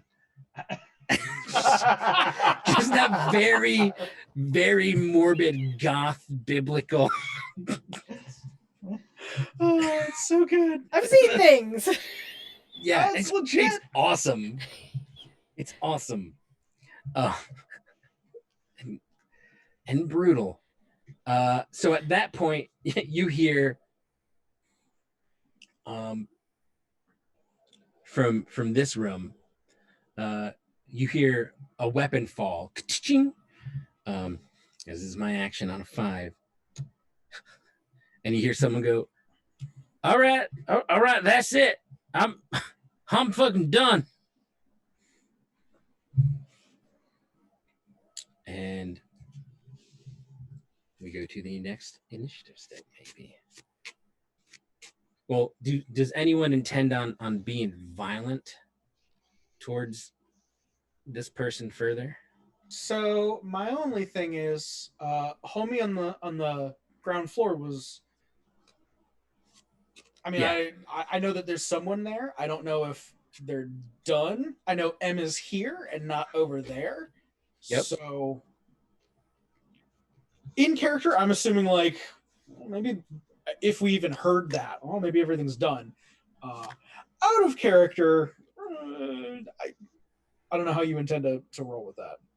Yeah, in character, I don't know. I don't know either. Well, We'll just go. Well, I think M hearing him, this voice from up above saying that they're finished. I mean, they're inside of a building. Like, Yes. I don't know if we even heard that did we? exchange. Right? That's my thinking. Like, you heard some hollering. Sure. Well, let's see. We heard some hollering, and we didn't hear a set. Like, I just don't know. Yeah. I know I'm not going upstairs because I'm assuming that was just a knee that got kneecapped. Yeah. Yep. Like, perfect. For out of character, my plan was going to be to cover us here. Okay. So I wasn't planning on going in that building no matter what. Same. Okay. Well, I guess we're just gonna hang out. Yeah, just leave it. Okay. Like, so, I buffed him, she buffed him. Not buffed, but like I did some magic, gave him a shield. It sounded like she did some magic, so I'm like, I gave him the blessing of faith. Yeah, Morgan's buffed. Morgan was already buff, and now Morgan's unstoppable. Yeah, right. We just made him the juggernaut. How long does that smite last, Jeanette? Is it one and done? 5. Those 5 rounds. Yeah, I know mine lasts for a while. Like, it's only the ammunition that was in it when you cast it, though, right? Yes. So I only have one more round of this. Exactly. Hey, better than none, man. Yeah, still, that's very good. Okay, well, so I dealt it out, so we'll do one more round. Sure. So for those that don't know, they go, if you have matching, so both Morgan and Embra got king. That was his lowest? Yes. Oh my. Yikes. Oh my. Ace is high, man. I had to bury an ace. Okay, that's fair. Ace king, good hand in poker. Yeah. Jeez, no kidding.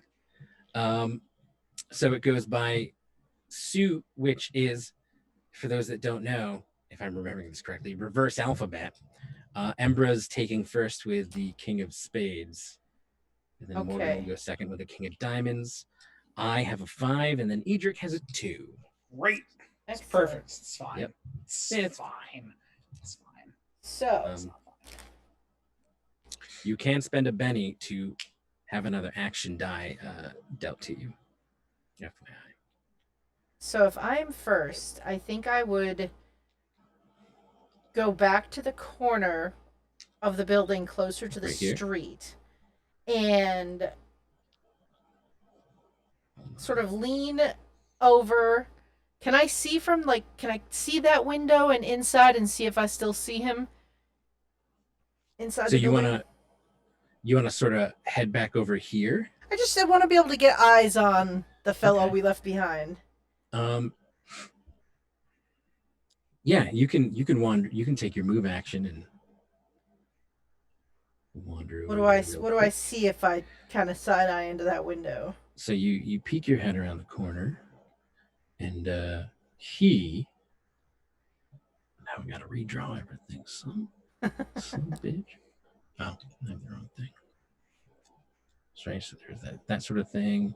There's some sort of table over here. Bunch of bric-a-braca. He was here, and now he's not. Oh my. Here. I say back over my shoulder, just loud enough for Edric to hear me. My friend inside the building has disappeared deeper into the building. I think that we should be cautious. Kind of do that quickly. Disappeared or disappeared? Well, I was not watching closely. That's not even verbal. That's just. I was not watching closely, so I don't know. But he's not there at the moment. All right. Okay. Oh, death, where is your sting? I will stay by the window, but sort of keep myself back enough so that I don't get shot point blank. Okay. Yep. So then after that, Morgan. I'm gonna hold my sawed off in front of me. Yep. Briskly walk through that room. Okay. Through the open door. Yep. And find the voice inside. All right. So That was surrendering. yeah. So you step up, and he is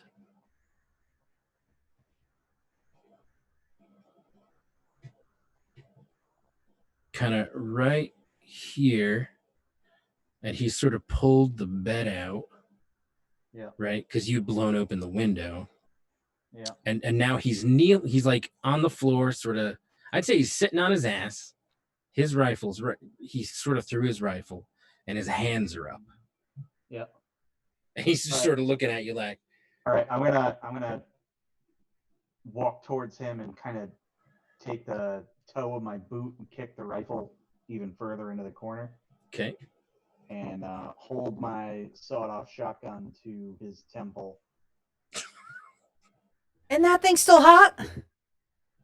It is.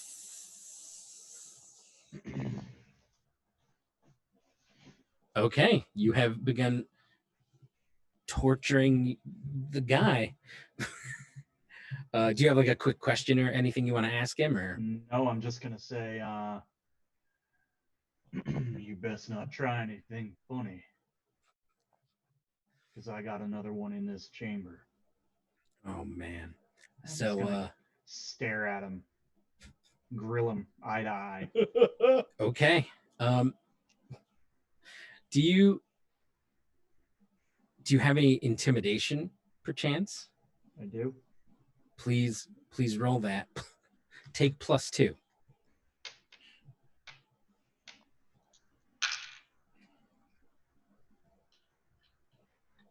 Success. Awesome. So he nods, and his forehead, right? Because you have the sort of his bit of forehead moves with the barrel as he nods. and he's like, I'm just gonna nothing personal, just I'm gonna stay right here, and I'm out of it. I'm not my business anymore. And that will be your action. So great, so graceful to not murder someone who surrendered. We don't need 2 jars of salsa. Jesus. Delicious. Did you just call the dead guy a jar of salsa? Yes. I mean, that's basically what you made. Yes, he did. That's true. It is. It's brutal. Okay. So I'm on. Man, I get 5s a lot. Weird. So we are hoofing it. Okay. Edric, you see barely make out, on account I rolled so poorly, the silhouette of the dim light that reaches back the back of the alley. Mm-hmm. A fella zip across behind one building to the other. Sort of full sprint. Just right across the back there. Yeah. Okay. And then it is your action. Okay, so I'm gonna holler back to him. Sister, you good there for a second? I'm always good. The Lord is with me always. That is not what I asked. I'm gonna take that as a yes, though. Yeah, I'm gonna head down that alleyway. Okay. So this person just bolted, right? Yeah. Okay, so I'm going to. They know we're here. We've been making gunshots. Just Yes. I'm not going to be super sneaky about it. I'm just going to basically hoof it right up to the corner. If I need to Yeah. take some extra actions to get there, that's fine. But I want to get up to the corner and kind of like peek out. All right. I'm gonna do some creative cinematography. Sure. Do I have? I do not. So we're gonna. Okay. You'll have gone like this far to the corner, right? Right. Basically, like right up to the corner and kind of do that. Yeah. So we'll put Maybe you even right just like here. one eye, like all right, Yeah. What do I see? So this is actually further back, but we need to make room. Oh, that's fair. So you get to this corner here, and you see, as your eyes adjust to the darkness, the silhouette booking. His back's to you. You can kind of make out he probably has some sort of dark, very short cropped hair, Okay. brown or black or some such. Right, your eyes are still adjusting. He has some sort of gun, big flashy metallic gun in one hand. And you do notice that he has what looks like not cowboy boots. There's no jangle, but maybe like a gentleman's. I don't know, no fancy word for boots. Sure. Like a gentleman's boot. Sure. Kind of shining in the moonlight there. Okay. Yeah, and he hasn't noticed yet. He's just hoofing it. So did I have to? You did not have to hoof it. No. Okay. To get to that corner. I moved up to this corner. I see him. Yep. How far out is he? We're gonna call this. He's like 5. We'll say he's like. Yeah, 5 feet. 5 feet from you. Oh, that's it. Okay. Yeah. We're zooming in. I'm doing all sorts of crazy crap with this map. That's fine.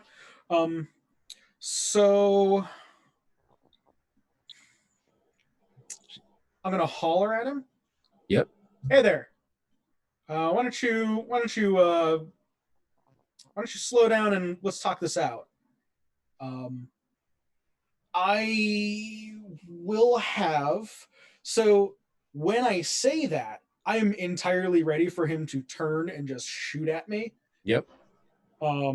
I've got a ball of fire in my left hand, just because I'm peeking around to my right. So I kind of step. Like, hey there, why don't you slow that down and let's talk about this? As I kind of just, you see me like around the corner, just a fireball just hovering over my hand. Yep. Okay. And this is, gosh, I've lost count of rounds again. This is round 3, right? Yeah. Okay. Yeah, this ends round 3. Yeah, so we're going into 4. Okay. Yeah, we're going into 4. Shield's it's only got a little bit more to go, but that's fine. Yeah, that's fine. It'll hopefully absorb one shot, and then I'll duck behind this and go somewhere else. Right. So top of the next round, it'll go Embra, Edric, myself, Morgan. Embra, you see Edric haul ass down the way, forming some sort of ball of flame in his hand and looking like he has some sort of intent. And I guess you could also probably hear a little bit of that conversation through that giant gaping hole, what was a glass window upstairs.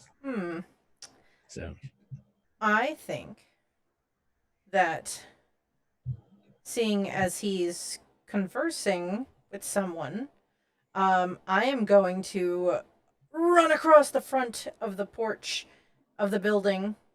Okay. And try to get sort of down and maybe take the next little alleyway between a couple of buildings. I'm attempting to cut off this person if he can't convince them to stop.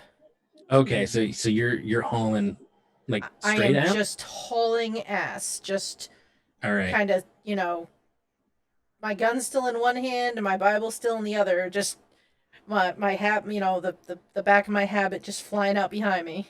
Yep. Okay. So go ahead and just roll that D6 for your extra pace. Oh boy. Just one?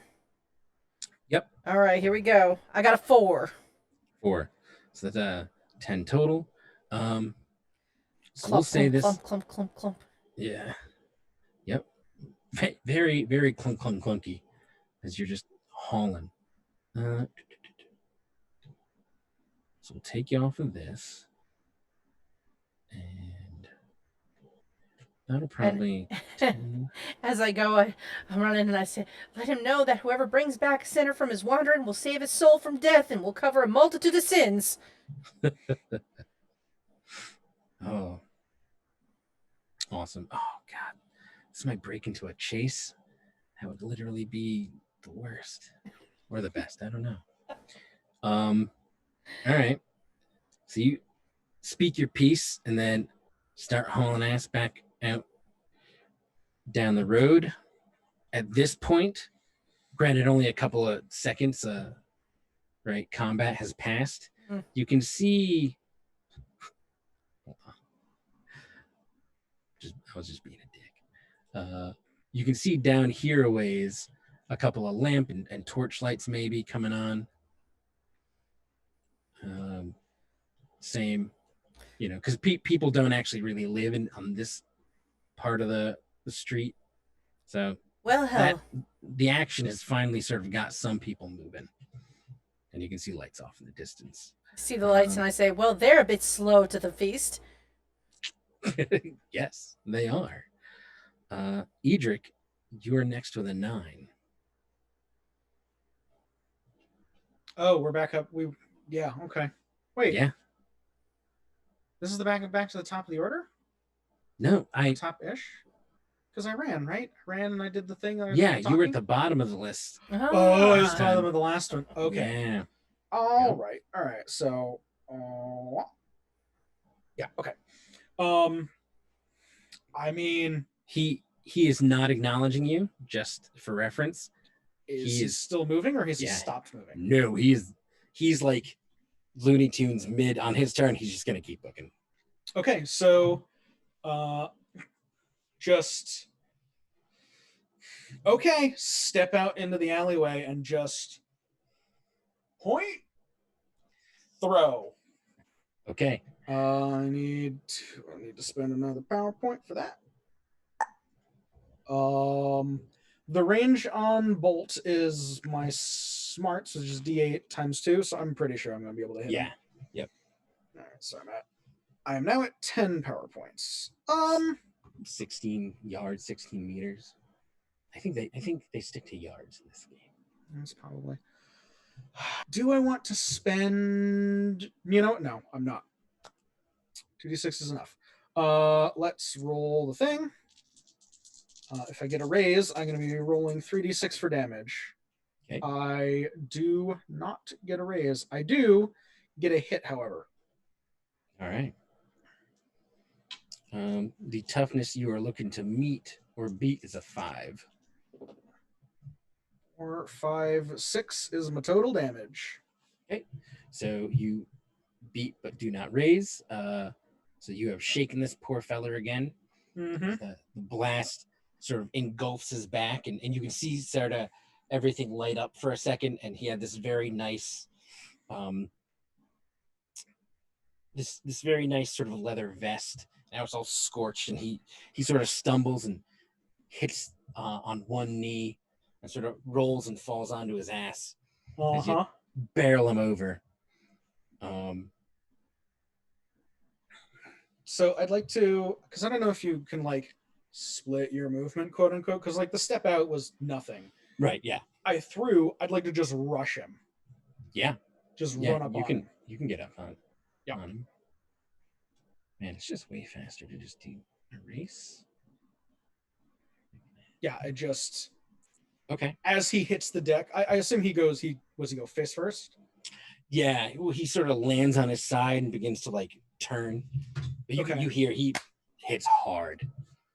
Cool. His back is all scorched up. Does he like drop his gun or anything like that? Nope, it is still white knuckled in hand. Gotcha.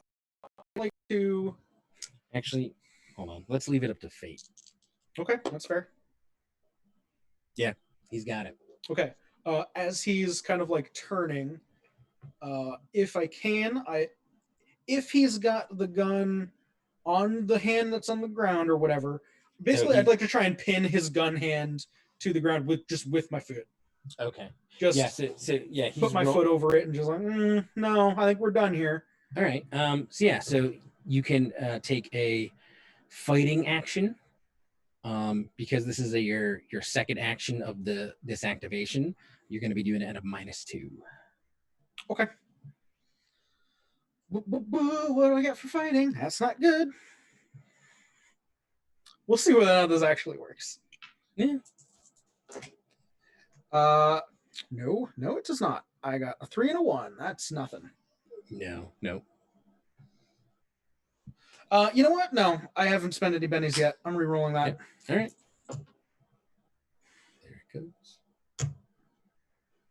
I got 2 1s. Oh Spend the man, money. you could there's no limit. You can just keep chewing through them.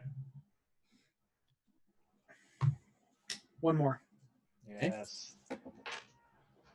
I got a 4. No, but that's still a -2. Is it a 4 like on a D4? No, 4 on the D6. Nuts. Nope, that's just a 2. Yep. All right. Nope, that's it. So you step I like. up. Yeah.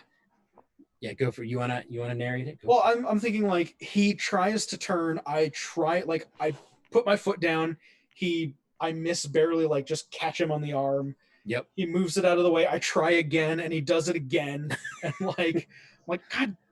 Yeah, and now he's sort of just backing up on his elbows. Yep. That's awesome.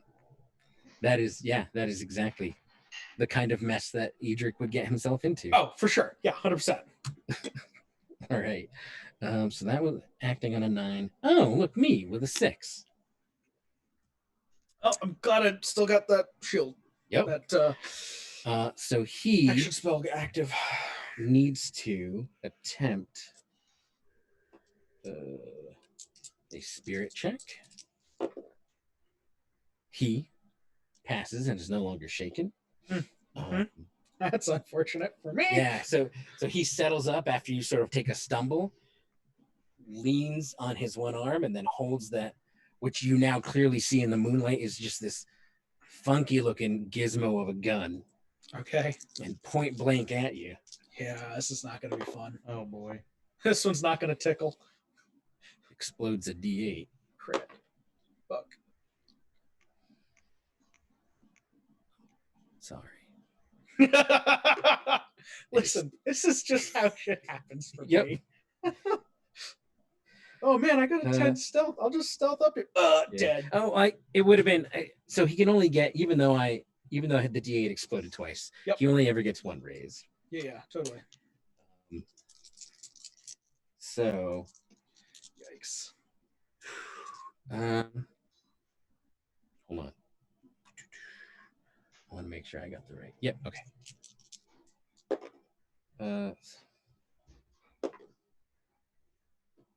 What is your toughness? So it's a 7 right 7 now? total with the barrier, with the protection spell active. Man, okay. He got a 12, and since raises are every 4, that's a 7 to hit you, then an 11 to raise. So you are shaken, and you take a wound. Fuck. As this arc of electricity fires. You know what? No, let's spend that last penny. I'm not taking that to wound. soak. Okay. Yeah. You are out. This is your last one. 100% out. Yeah. Yep. So how do I soak? How do we do this? So you're just gonna make a straight up vigor test with your wild die. All right, that's and not the worst. No, you want to Hey Joe. Yeah. That's 2d6s. I got 6s on both. Yes. See which one got higher. All right. So you know you've at least they're literally all right. It's literally the same. It's that's awesome. That's fantastic. 11. So that's a hit and a raise. Easy. Okay. So you matched him. So basically, here's how we will play it. As he pretty much has you dead to rights. The gizmo fires. There's this arc of electricity. It hits your bubble. Yep. And you sort of get pushed back just by the energy alone. Mm-hmm. And you can feel this sort of tingle and this numbness like across your face and your chest. And you're sort of pushed back a couple feet, but you manage to sort of at the last moment sort of get your footing, and you hold up your hand and just reinforce your spell, Mm-hmm. and all of the electricity just dissipates around the bubble. Yep. And at which point he just goes like, he was like, I have your dead rights. He was so certain of himself, and he goes, oh. And I'm like, just the ground is smoking around me. I'm like, Yep. I'd like to not do that again. Oh, that's too good. Are we done? He gently puts down the gizmo. Kind of give him that that disapproving look, like. Yep. And then before we go into conversation, Morgan, was there anything else you wanted to do since you're at your last initiative step to that gentleman you have upstairs? My only plan was to throw him in some handcuffs. All right. You do that with relative ease. He even assists you.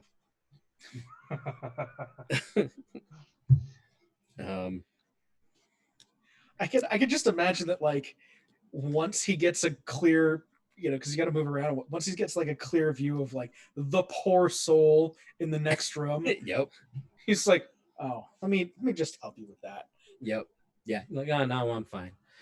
How I imagined in my head is when Morgan stepped up, and that thug came up with that single action, that there was like a flash of bright white and blue holy light. And since the doorway was open, that dude in the other room just saw this, like just for a split second, angels sang. There's a blast, like a blast, a flash of light, right? It just a shotgun shot, and then he heard his friend go boom, and that's when. And that's then I what step into the door well. Yep. Yeah. And then Morgan, of all people, smoking sawed off, steps into the door frame. Like, no. You get this like brief, like the bubble kind of like morphs around the door frame a little bit when he walked in. Yep. All right. So combat ends. Embra, I'm assuming you will have heard the exchange of weapons, of spell, of power fire, of fire and lightning. I mean, if anything, like in that alleyway, it was because it's lightning, right? It's just day. Yep. And then it dissipated. Yeah. Yep. Yeah.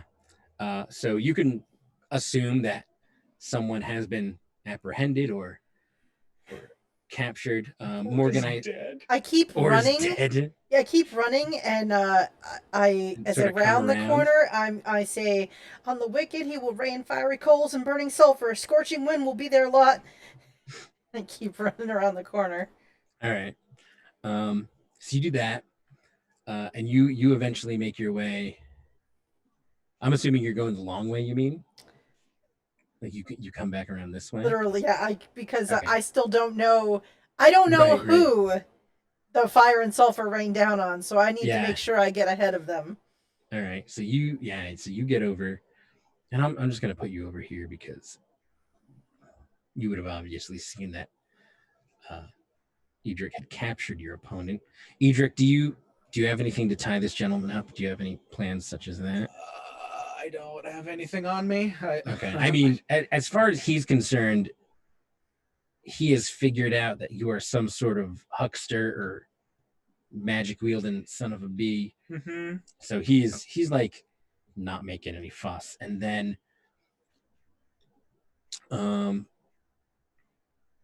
Morgan, you come out with your captive, And now I'm squaring up this Oh, stuff. thank goodness he didn't kill him.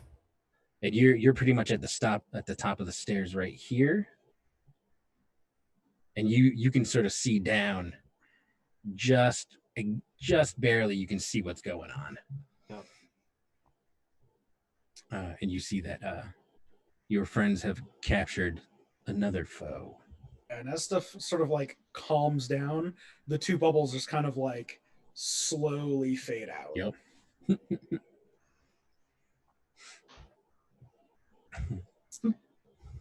Yeah.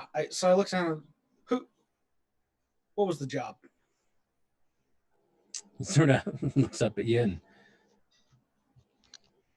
looks back at Embra, past you at Morgan. Mm-hmm. He goes, well, might as well save my skin, mightn't I? You all were the You want to job. be cooked? That's up to you. No, I do not. It's a good choice. He nods to the man that Morgan has. They don't know anything. They're just a bunch of hired guns. I was instructed to remove you from the equation, as it were, not knowing that y'all had talent.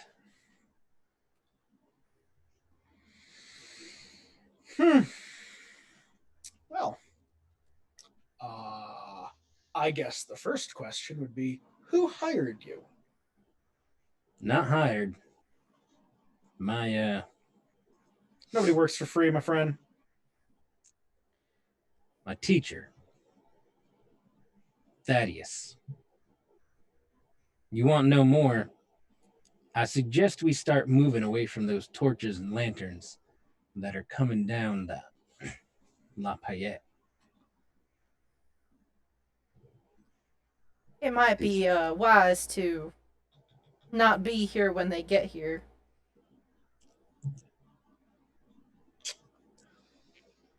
I look at him and I say, "What is your name, sir?" Yeah, smiles. And as he does so and he grins, you see a couple of his teeth are silver here and there. His, names, of course, I freaking lost the name. I'm not good at this. Name's Colt. Well, I can't say it's a pleasure to meet you right now, Mr. Colt, but perhaps if you turn your ways away from wicked actions, we'll get along fine. Also, just so you know, the Lord is my helper, and I look on him in triumph, and those who hate me, well, the Lord does justice to them. So you should get on the right side of the Lord. What was the name of the other Men. person that he said? Real Thaddeus. quick. Thaddeus? Okay. Something about a teacher. We'll talk about repenting your sins once we get out of here. Fair enough. All right, so you have two captives, and just some curious folk coming down to check things out. What would you like to do? What is the plan? Well, I carefully pick up whatever that lightning gun thing he was carrying is, and Yep. just sort of gingerly take that along with us. All right, he's like, oh, please be careful with that. Oh, I've seen what this can do. We'll talk about that later, too. Oh, you're not Fair getting enough. that back, buddy. We will see about that. I hold up my Bible with the corner burned, and I said, "Oh, you will see about that. Retribution. That is God's right to give, not mine, but we will see about that." Do I know that you guys are making plans to sort of? Yeah, you can hear him down there. You can even just walk down and join him at this point. Yeah. I'm gonna hold my captive by the back of the arm and say, "Why don't you guys stay back here for just a minute?" And I'm gonna walk out into the street lamp with Yep. my captive and see if anyone's coming towards me. Yeah. So there's a couple of concerned citizens who have. Is there any like bigger gentlemen or capable Yeah. capable women or anything? Yeah. There's some tougher folk. I'm just gonna walk right up to them with the captive. Yep. And pull open my duster a little bit Yeah. just to flash the badge just a little bit. Okay. Yep. Hopefully they don't notice that I'm a Wyoming Ranger and I'm way out of my jurisdiction. But I'm just gonna confidently stride up. Say, kind citizen, will you do me a favor? Bring this man down to the the marshal's office, Marshal Hicks. Tell him that Morgan sent him. He's trying to fire at me. I'm afraid I have some pertinent business I need to attend to, and I can't quite get all the way down to the office myself. Yeah. They nod. They look the fella over, and he sort of is sitting there with stuff up, and he kind of sheepishly like waves at him, like yeah, I'll go with him. Nice and peaceful, like it not a problem. I'm gonna say, hold on a minute. I'm gonna pull out a $5 bill. Yep.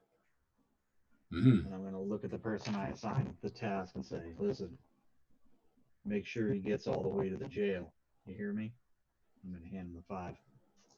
Wow. Yeah. Yes, sir. All and right. They grab him, and 3 of them, they look like 3 buddies, dock working type. Sort of grab the guy. One of them pockets the coin, and they head straight down Lafayette towards the general direction of the marshal's office. All right. And before I walk back down the alley, I'm gonna sort of spin around in the light. Yep. Same thing with the badge. Just kind of call out, nothing to see here, folks. Danger's gone. Why don't you head on out of here? And then I'll go back down towards the group. Nice. Yeah. And you can see as you're walking back into the alley, everyone sort of stops, right? Because they're sort of off on the other side of the street a little ways, and they saw the interaction. They see you flash the badge real quick, and they just look at each other and turn around and start walking home in their PJs and such, their long johns. All right, Embra and Edric.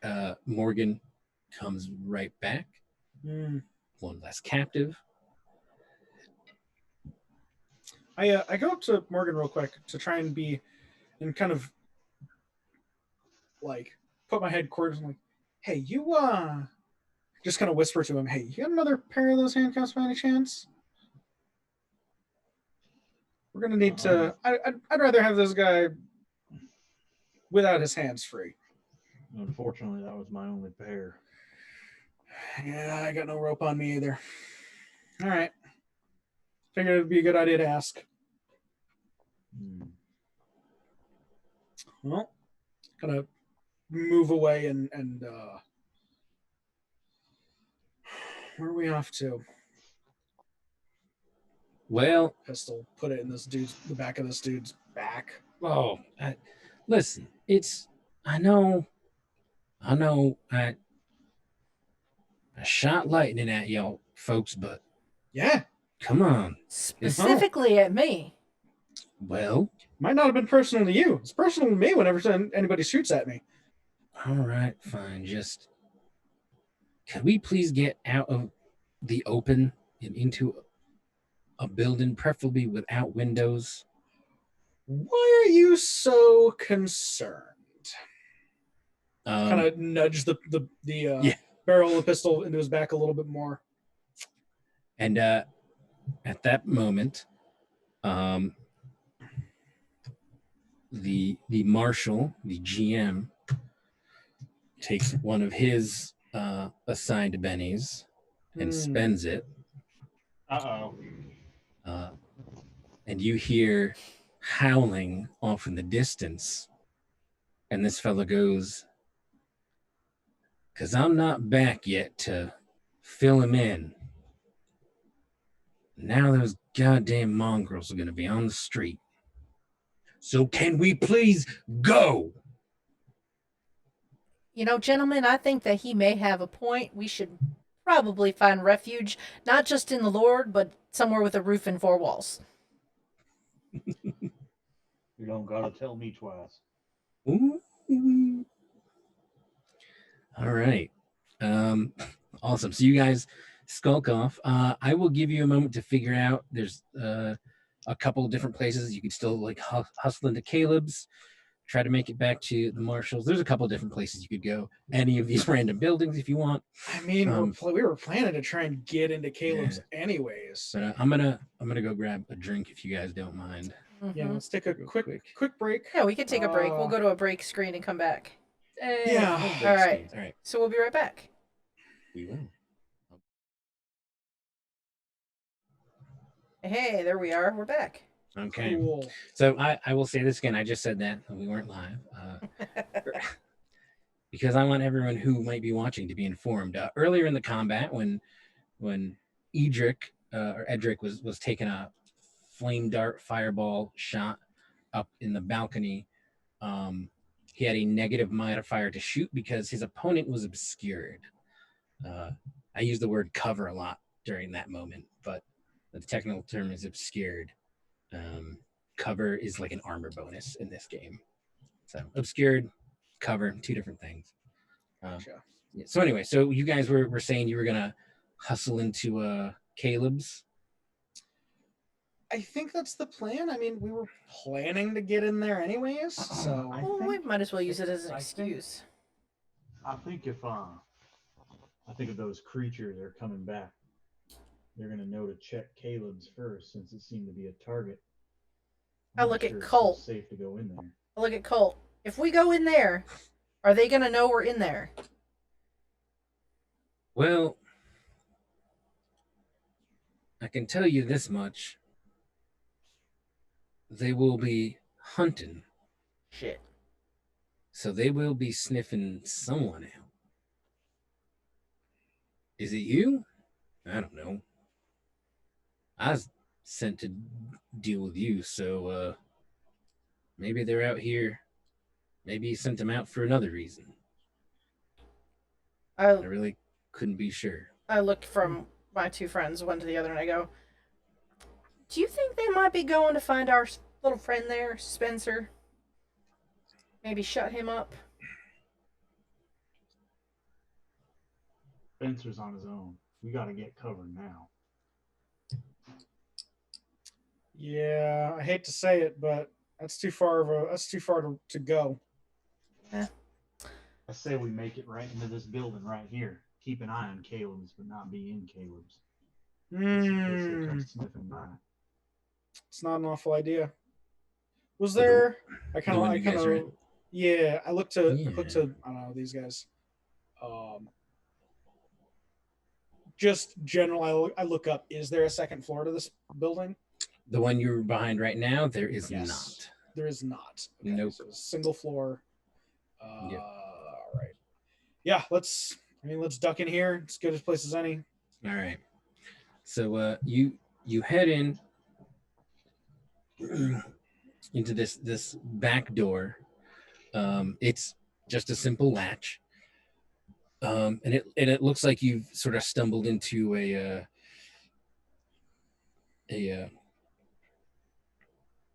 pardon me, a distiller of some type, some sort of small distiller operation.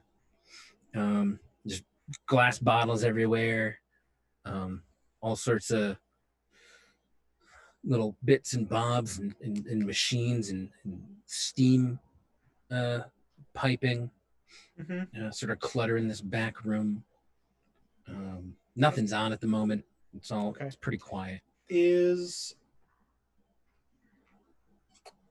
So there's presumably a keg or some sort of, because it's a distillery, right? There's something to hold alcohol. Yes, yeah. There's a big there's a big wooden barrel. Okay. So my idea here is, I turn to Morgan. You're the most you've been out in the wild. How if something's hunting you, masking your scent is a good idea, right? Legitimately, I wouldn't know. So I'm asking. Like, out of character, my thought is get some of the, because if it's just like alcohol, right? Just enough of it to like try and mask our scents a little bit. Or the first thing is like, I'm going to try and open it. But as I'm trying to open it, I'm asking Morgan this. So, yeah. Okay. So yeah, Dan, what's Morgan's take on using alcohol in a distillery to mask your scent? I'll let you decide. I think maybe pouring a little bit of alcohol on the floor near the doors and windows might not be a bad idea. It's probably a better call. Yeah. I I go up to our buddy here. Yep. Listen, you want to make it through this night as well, right? Yes, I do. Okay, so slight backing out of character. When I hit him with the fireball, he had leather, like a leather duster or something like that. Like he's wearing a leather duster or something. Yep. Which is now severely singed. Right. No, totally. Back in character. All right, listen. Take that off. Give me your shirt. I avert my eyes. He drops it and just starts. I don't need the shirt together. Like, just pull it apart. I just need some cloth, and I'm not taking it off me. I really like this shirt. Listen, you can buy another one. And he hands you if you survive the night. He hands you a gentleman's black silk shirt. Yep, take it, rip it in half, hand a half to Morgan, or actually no, hand a half to Sister Ember here. I reach blindly for it and don't look. Yep. I put it in her hand. And try, like, Morgan, keep an eye on him. I'm going to try and, as I'm kind of like trying to get this thing open. I don't know if it's hard to open or whatever, but the plan is take the two halves. A tool nearby. Yep. Yeah, like open it up, take the two halves, douse them in alcohol, and then put them on the base of the door. Okay. Yep. So presumably there's only two doors. There's a front door and a back door because we came in through the back. Yeah. So douse them both. Hand one to Sister Ember. I take the other one. I'll go to the back door and just, like what you do for like it's cold and you're getting a draft through the underside of your door. Yeah. Just roll it up and stuff it there. Right. I will follow suit with the front door. Okay. So you guys sort of seal off. I guess we really don't need the map anymore, but it's just fun to draw now. So you guys seal it up, and or I should say, mask the scent at the doors. While you guys are doing that, Colt just sort of looks at Morgan with this emotionless face and says, "Listen, I really don't know, partner, if the wolves are gonna come for me too, since I missed my rendezvous with the boss man. I would appreciate my sidearm back in case they cut through the alcohol. What do you say? I'll give it back once we're done or once daylight hits. I scan the room, find a chair. Is there anything like that? Yep. Yeah, there's a wooden chair Excuse me. nearby. I'm gonna listen to his request. I'm gonna walk. I'm gonna grab a chair. Yep. And I'm gonna put it into a corner, facing the corner. Oh, okay. And then I'm gonna go grab another chair. Yeah. I'm gonna put it near the front window. And if there's like curtains or anything in the windows, I'm gonna make sure the curtains are pretty closed. Okay. Yeah. I'm gonna sit in the chair by the window, and while I'm loading my sawed-off shotgun, I'm gonna point it towards the chair facing the corner. I'm gonna gesture that he sits over there. Don't worry, friend. Those things come for you. I'll protect you. All right. We will see. And he sighs and walks over and sits in the corner. So as that happens, you guys sort of settle down for only maybe a couple minutes. I'm assuming Morgan is sort of peering through a little crack. Yeah, I'm sort of like leaned back in the chair, lounging against the wall, just All right. staring out into the street at Caleb's. Okay. Little light I can, yeah. Yeah. So this you won't even need a notice check. So I'd say after a couple minutes, or I would say after a couple long, grueling moments that you can only measure in fear and tension in the air, out in the front, walking up with this light shining right on it, you see the biggest red wolf you have ever goddamn seen. It is a clear, as Spencer mentioned, 17 hands tall at the head. Just this massive, overgrown, kind of over muscled and very built and broad red wolf. And it's Morgan freezes in place, staring at this thing. Yep. He wants to warn the others that it's in the street, but he does nothing except stare. Yeah. So it stops there in the light of the electric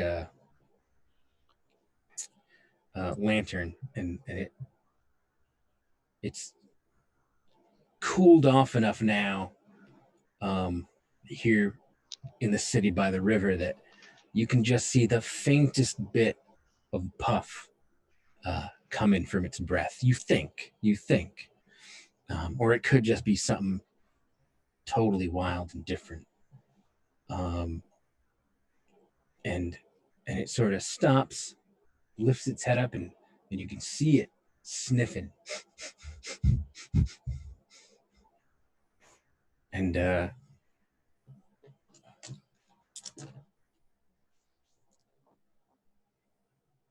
it continues moving past you. And you can see it starting to sniff kind of where you guys were when all the action started. Right in this, where I'm making this dumb weird shape. Right, so it sniffs the ground over there, and then it turns its head back, looks back down the road, and you really can't see what because you don't have an angle, and then continues on down, sort of sniffing and picking up a scent. And you can see it So you're sort of like here looking out the front, and you can see it move at an angle towards the building where all the action took place, kind of following the scent. Hey, Joe. Yeah, I got a question for you. sure. That vial. Is it, Yep, is it in my pocket still? yep. Okay. Drink it. Oh, hell no. Also, there's like nothing left in it. Oh yeah, Yeah. right. I'm just. But also drink it. No. Bless you. Um, Bless you. Like, because I imagine that once Ember and I were done, like, putting these strips of cloth down on the, near the doors. Yep. I'm gonna go like towards roughly the middle of the room, because it's silly, really. There's stuff all up in the room, or is it mostly like on the walls? Yeah. So the center of the room is clear. Okay. So it's the center of this room, and there's all sorts of bric-a-brac, Sure. and then there's an open. There's no door. It's like a doorway, right? And then it sort of looks like a little desk where you would make your purchases, a little display, Sure. and we'll say like, So are those two things like in the middle of that room? Are those walls? yeah. So coming this, this Yeah. is a wall. I'm Then- gonna put. I knowing that Morgan went in that direction. I'm Yep. gonna put my back against the wall that is between me and him. So on this viewing this map, right about Yep. where your cursor is, Yeah. other side of that wall, right on Right the here? corner. Okay. Just sit down, because like that gives me a line of sight on the door, right? Yeah. And pull my pistol, look at it for a moment, and go, just Yep. Okay. Aimed at the back door. train it on the back door. Okay.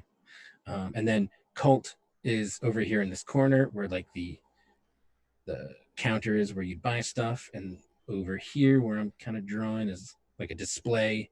I think that Various different hooches. I would be standing near Colt because Morgan and Idric have taken, going to the doors. So I'm keeping an eye Yeah. on him. So you want to put yourself, say, like right here? Yeah. And I'm sort of just kind of looking at him and talking to myself a little bit. And I'm kind of saying a prayer. And then I say, the Lord will keep you all from harm. He'll watch over your life. The Lord will watch over your coming and going, both now and forevermore. And just, got my Bible in my hand. The gun disappeared at some point. I don't know if anybody noticed where it went, but it's not currently in hand. All right. Yep. In my right hand's my Bible, in my left hand is my my whatchamacallit stick, my hickory stick. Oh yeah. If Colt does something stupid, I'm gonna clock him with it. Okay. That's awesome. Okay, so you all set up. Edric, you see there's like a little window right here, right? Mm-hmm. And you see a giant, almost 6 foot tall, red colored wolf. Yeah, that's not natural. Sniffing right there. I've like- pretended to read a lot of books, and I've never seen one of those. Yep. Just sitting there in the moonlight, shining straight down in the alley. You see this gorgeous silhouette of a wolf that is multiple times too large to be natural. And as you see that, Morgan, you see a second one come out in front of you, padding along. And then you see kind of coming up behind him, that little circle there. You see this this gentleman with a nice suit. It's obscured by he's partially obscured by robes. Nothing like weird, just it looks like he's just sort of covering himself up with like a hood and a duster. But he has that very sort of clean cut, very close, like shave. With that thin, nice line. Or Fu Manchu. Let me find. There's literally a description that I gave you guys before, but essentially, this gentleman looks like older banker-looking fellow with a sharp beard, bald, tan there he skin. is. Yep, Oh no! all that stuff. Yep, and they stop Morgan kind of where you're looking, peering through, and the wolf just sort of looks back at him expectantly. And the fella has this little vial in his hand, and he's sort of, how people move the coins back and forth.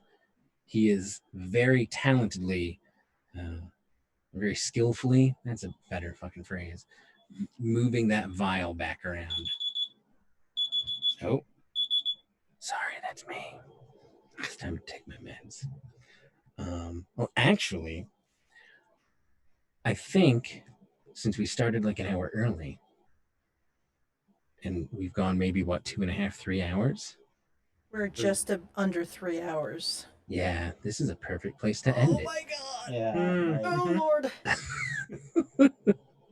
That's good because I'm actually incredibly tired. Yeah. I'm incredibly scared. And that's a great cliffhanger. I really sense those wolves just panting through the street. All Yep. I'm thinking about is I'm about 5 feet tall. Listen, all I'm gonna say is I think I made the right call not going into Caleb's. Perhaps you did. Yeah.